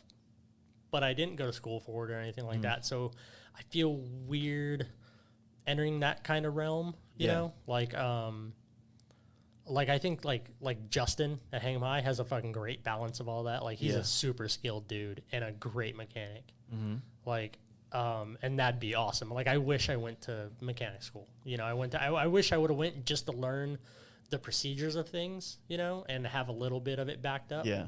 It doesn't mean you can't learn it. Like I know, like I had a problem with my clutch and primary shit, like on the People's Champ bike, and I know I can take apart a primary, completely torque it and everything, and I can do it super fast now. You know, Yeah. like I know exactly how to do it. Like you can learn. It's just I feel like most people that, if you're the kind of guy where you can read something and understand, Yeah. those manuals will teach you how to be a better mechanic than yeah. anything a school will teach That's you. all I've done so far, and Yeah. it works. You know, like all the bikes are running, so Yeah, that's a nothing's good that point. fucked up, nothing's blown up yet. No, I think it's awesome, man. Like, I think through the glories of social media is like people can see you build bikes, and over the next couple of years or however long it takes, see you become a brand in a Yeah. sense.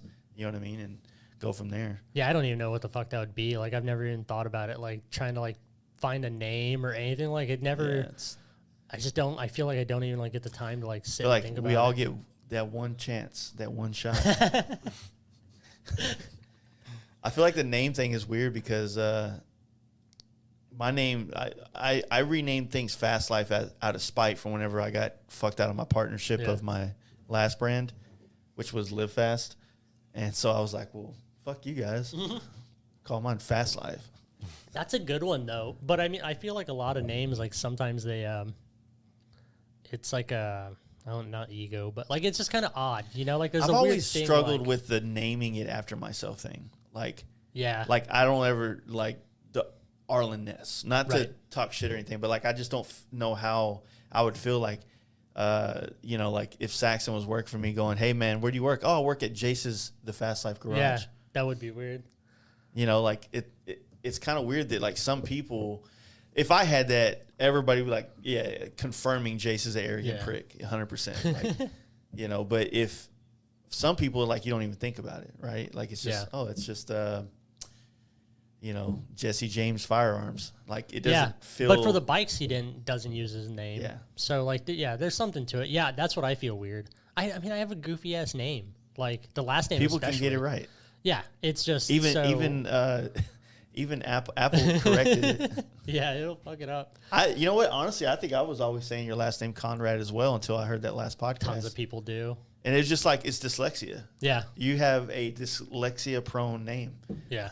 Dude, really. Like, as a kid, it happened all the time. And then even my wife, when she changed her last name after we got married, like, she was getting, like, her driver's license and credit cards with the wrong last name. Wow. And then they're like, oh, we thought it was spelt wrong. Like, no, motherfucker, I spelt it how it's spelt. Like, you fucked it up.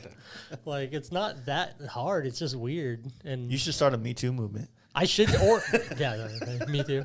Or I should just call like whatever I do Conrad, like. There you go. It's like a fucking, it's like a spoof of the whole. Or like con.rad, so it's like construction and like rad. Yeah. Just do something stupid like that and just play on it. That's pretty cool. I dig that. Actually, could work probably. People always put a fucking T in my name, so. Really? Yeah. Saxed. Oh, Saxton. Saxton. Oh yeah. Why? That's what we want to do. Yeah. Yeah. Why? Don't is tell me how to live my life. do what I do. That's awesome. funny. But like, dude, we can wrap it up, man. I really appreciate you doing this, man. No problem, dude. Coming I up here, appreciate it. This is awesome. It's just fun. Like, I don't. There's sometimes I get wrapped up into looking outside of Texas so much for content that I don't realize how many rad motherfuckers like yourself are here. Yeah. You know what I mean? And honestly, you finishing that bike and building it, and then the flooding of Instagram, like, just it. With everybody else sharing it too, it's like I saw it. I was like, oh shit, that dude's in. Dude, the Texas Austin. community has been fucking awesome. Yeah. Like, whether it's like answering questions of mine about shit because it's something new, like Mark, like from Texas Performance, has like answered shit and just offered advice or whatever, or just like even support, just like and comment shit, whatever. And then like Mike, of course, formerly known as FXR Mike. He's like, dude, he was always been like such a big supporter, especially of this. And like just whether it's sharing shit, like just whatever, And same thing with like Justin, like Cody, Austin, like just, I don't know, people in Texas, like Paul and those dudes at Lindell, like the Texas community is fucking awesome. Yeah, we do. And like even like I haven't met any of like the HTX like Dyna dudes or whatever, but like they follow, but like I'll get like messages and shit, and, like it's fucking awesome. Like it's cool. Like I want to meet and hang out with everyone. You should like, bring that bike down to their bike night. I want to bring it. Yeah, I need to get it somewhere. Like it's next completely, like it's completely roadworthy where I could ride it. It would probably just suck, but I won't be afraid to I'll throw it in something, like throw it in a van and take it somewhere and then ride it around the rest of the time. Like try to bring it up here for like y'all's bike night or something. Yeah, our bike night's more like a drunk fest. Yeah, that's probably about No, their bike night is like is massive. It's like a spectacle. That's cool. And I don't mean that in a disrespectful way. It's huge. Like our bike night is like personal. You know what I mean? Yeah, I got you. It's just more like it's like Cheers. Yeah. Like the TV show. Yeah. Like it's cool if people come out and check it out, but this isn't a show. Like we're out here talking about shit that, because we're all real close friends that do these trips That's together. what it seems like. That seems awesome. Like from listening and like I like all the podcasts you get to do with like your friends too. But just like everyone, it's a fucking tight crew. Like it's awesome. Yeah, I mean it's tight, and but it's also something that kind of started when we started this podcast. Like I met a lot of those guys like 2 or 3 months after we started the initial podcast, and it's just grown from there. And because those dudes help me do so much shit. You know what I mean? Like they help with the podcasts, they help with the camp out, they help with the trips, they help just every day because they're my closest friends. Yeah, it sounds like there's like some accidental recruiting. Like you'll have an event and like you'll find a new friend, and then they're like in the group, and it just grows a little. Yeah, bit. but we always get rid of somebody though. Yeah, one comes in, one comes out. You gotta go. We only got space for so many. Dude, I have so many friends in this nation, especially motorcycle people that I do consider friends, right? So I had to make a new tier for these friends, and that's like the inner circle, right? Because it gets to a point where it's like, yeah, man, what I do with these guys is different than what I do with somebody outside of that circle, but I'd still offer the same kind of love and support and help for anybody that I consider a friend. But these dudes are like, I don't know. I mean, without getting super gay, it's just like, these are the guys that are making motorcycles fun to me right now. You know what I mean? Like, yeah, I get it. They're the escape from the career of motorcycles. Yeah, no, I totally get it. I feel like I've spent like too much time building and not necessarily riding. When I do ride, it's a lot alone. So I haven't got that type of like riding community thing. Yeah, it's that part's weird and hard.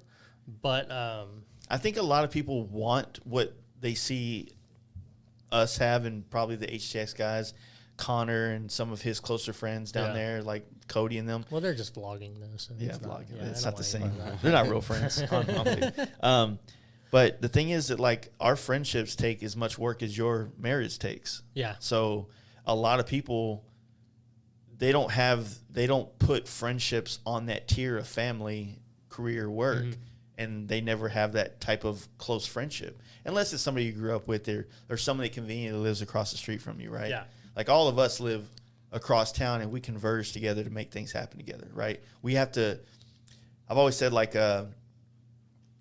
how many of your best friends are just convenience, Right. you know what I mean? Like not to discredit the fact that you love them and they're your boys No, or it's whatever. like your best friends, like in your neighborhood. Yeah. You know, like you'll go out and you'll play basketball with them, like in your driveway or some shit. Yeah. But like, do you still talk to them? But if you Most moved likely not. across town, would y'all stay friends? Exactly. And that's where the thing is, because we all kind of didn't live central, but our bike night was our central meeting spot. Yeah. And then we all kind of have gradually gotten further away from Dallas Yeah. as far as living in the last 4 years or 3 years. And but we still made the same effort to be a part of each other's lives. That's the every important day. part. Yeah, Yeah. and like none of my close friends live in Austin. Everyone, like they're in San Antonio, Killeen, Oklahoma. Like they're all over the fucking Yeah. place. And like the distance doesn't change shit. It's just, you know, That's right. yeah. That's all that fucking matters. But Yeah, Austin's had a hard time right now. Like ever since, you know, when Cowboy Harley Davidson had like Tommy and, you know, Dustin and all these people there Yeah. that was like part of the Texas Hills thing, there was like a real legit solidified scene for the Dyna FXR sporty kind of community dude, there. Texas Hills was cool too. It was a good show. And then they all kind of went their own ways. And then Austin just has kind of been like, there hasn't been much of a scene that we know of. There could be. We don't know. Yeah. We don't hear about it. It's We kind don't- of odd. Yeah, it's definitely a little odd, and especially because like that show Matt was trying to put on the Time Time Traveler, Travelers, like yeah. it just never manifested because of the pandemic and just anything else. You know, like I was looking forward to that because that should have been a good time. Yeah. You know, and then like Rot Rally's fucking weird. Yeah. Even though they tried to do the invited Did you builder try show to do that? thing, Did you go to that this No. year? I didn't Did even you hear understand. the Houston HCX Diner Crew podcast about it? No, I didn't Dude, listen to it yet. it's- It's in my downloads. I just haven't listened to it. But like, I was looking at some of the invited builder things and stuff, and like, I found out that like you submitted to get in there. It wasn't actually invited. Like you submit, just like hand built show, I Yeah. guess. But just like you look at some of them, you're like, how that like I don't get how it's in there. You know, like it is what it is. But That show, I think what I was telling them on that podcast is the new owners of that show reached out through royalty to me, but they never got back in touch with me. And they, from what it seemed like, it was like a show, like they should have just, why buy that show when it's got a stigma of where it was, right? Like do a new show. yeah, just start something else. Just And then, rename it. you know, the problem that I've tried to explain to people is that if you go to Sturgis, like you realize, like, oh, like I'm in the motorcycle Disneyland, right? Yeah. Everything is bikes. You go to fucking Dollar General, they're like, "Welcome, bikers." Yeah. You go to Daytona, they're like, "Fucking leave!" Like the city grew past needing you to be there to help stimulate it. They don't want you there, right? Yep. Same thing happened to Austin when Rot Rally first came out in the 80s or 70s or something like that.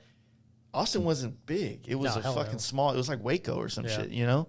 And as it's grown and become one of the bigger cities in Texas now, there's no space for thousands of bikers to come in there. Dude, yeah, downtown, like Yeah. it's Rot Rally needs to go west to like Fredericksburg bad, yeah. or somewhere out there, even Bandera. Who fucking yeah. cares? Dude, the Just- Fandango was awesome in Fredericksburg. Yeah. It was such a good venue for that. Like it was I heard it was a good show. yeah. Yeah, it was really surprising. And I don't know if got a boost because of the pandemic shit. Like everyone was just cooped up, like wanted to do something. Yeah. But like it was fucking awesome. That's what they should be doing, and that's honestly, if we would have had a talk, I would have gladly shared that opinion. They, you know, they might not agreed with my opinion, but ultimately, it's like, from what I understand, from perspective of the outsiders, like that show is a flop. Yeah. Rot Rally. So It just seemed weird. And like it's at the F1 track. Like it's out in the middle of fucking nowhere. there's no trees over there. Dude, there's nothing. But you're really just out there in the middle of nowhere. Yeah. And it's Let's bring a bunch of golf carts yeah. and trailer homes, or not trailer homes, motorhomes. Yeah. And you know, because that's what the crowd of Rot Rally has all the people that pay to be on the grounds was always the golf carts and the like toy haulers. and the toy haulers, right? And you know, the nude mile. You know, trust me, I've always had a good time at Rot Rally, but I never went to Rot Rally expecting it to be Sturgis or Born Free or Giddy Up. It was like, hey, I'm gonna go see some fucked up shit. I want to go. I had a dude reach out to me. He goes, my dad used to go to one of those events. You might have saw his dick. Oh, Jesus.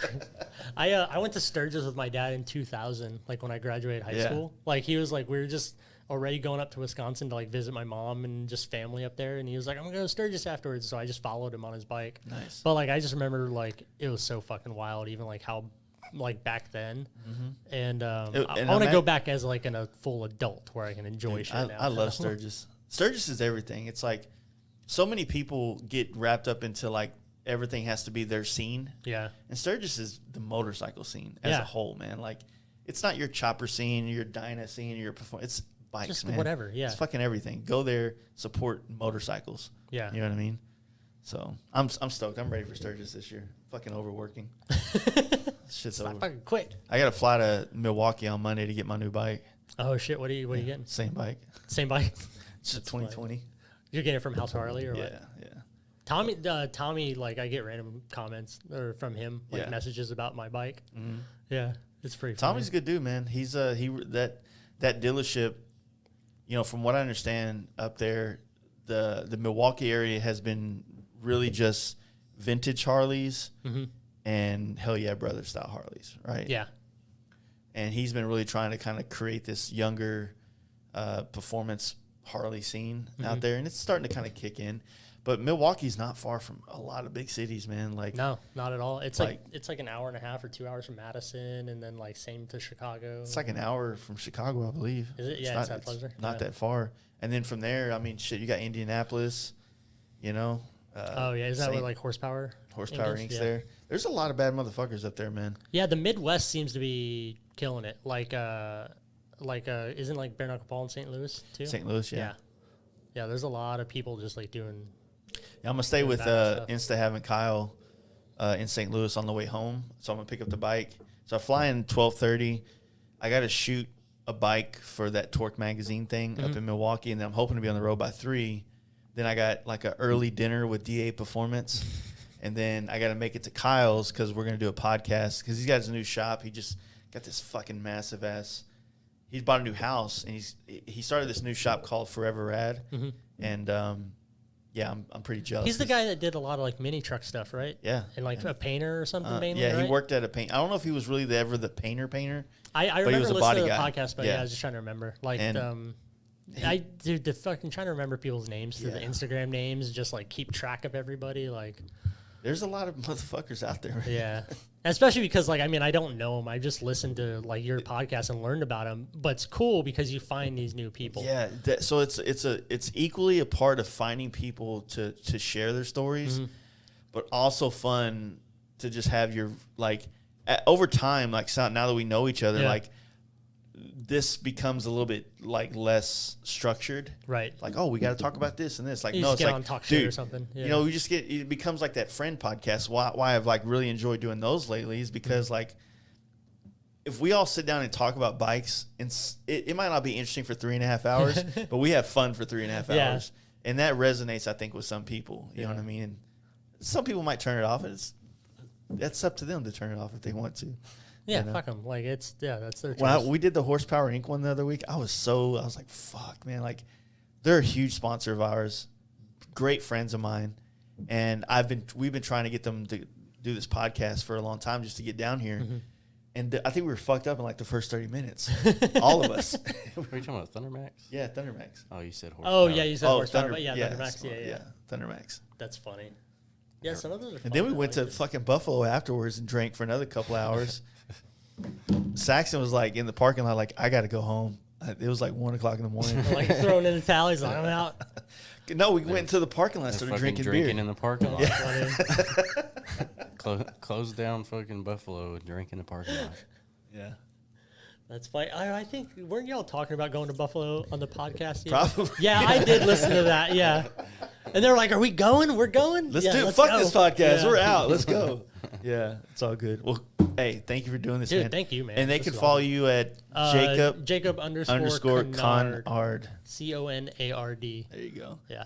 And so right now it's just people got to make it to Cook's Right. Yeah. Corner? So voting will be open for People's Champ on I think the 24th, 24th through 26th of August. We'll be voting, and then we will find out who is the champ the 27th at the show at Cook's Corner on Friday. And for if the you whole win Born that, Free do kickoff. you become an invited builder for Born Free the next year? How does that work? If you win it, you're thrown into the invited builder mix for this year. So you're out there, so you can win like the Moon Eyes Awards or just whatever. Like they can judge your bike, which they can do anyway, but it's just a little more important of a spot. And then you can win a bunch of cash.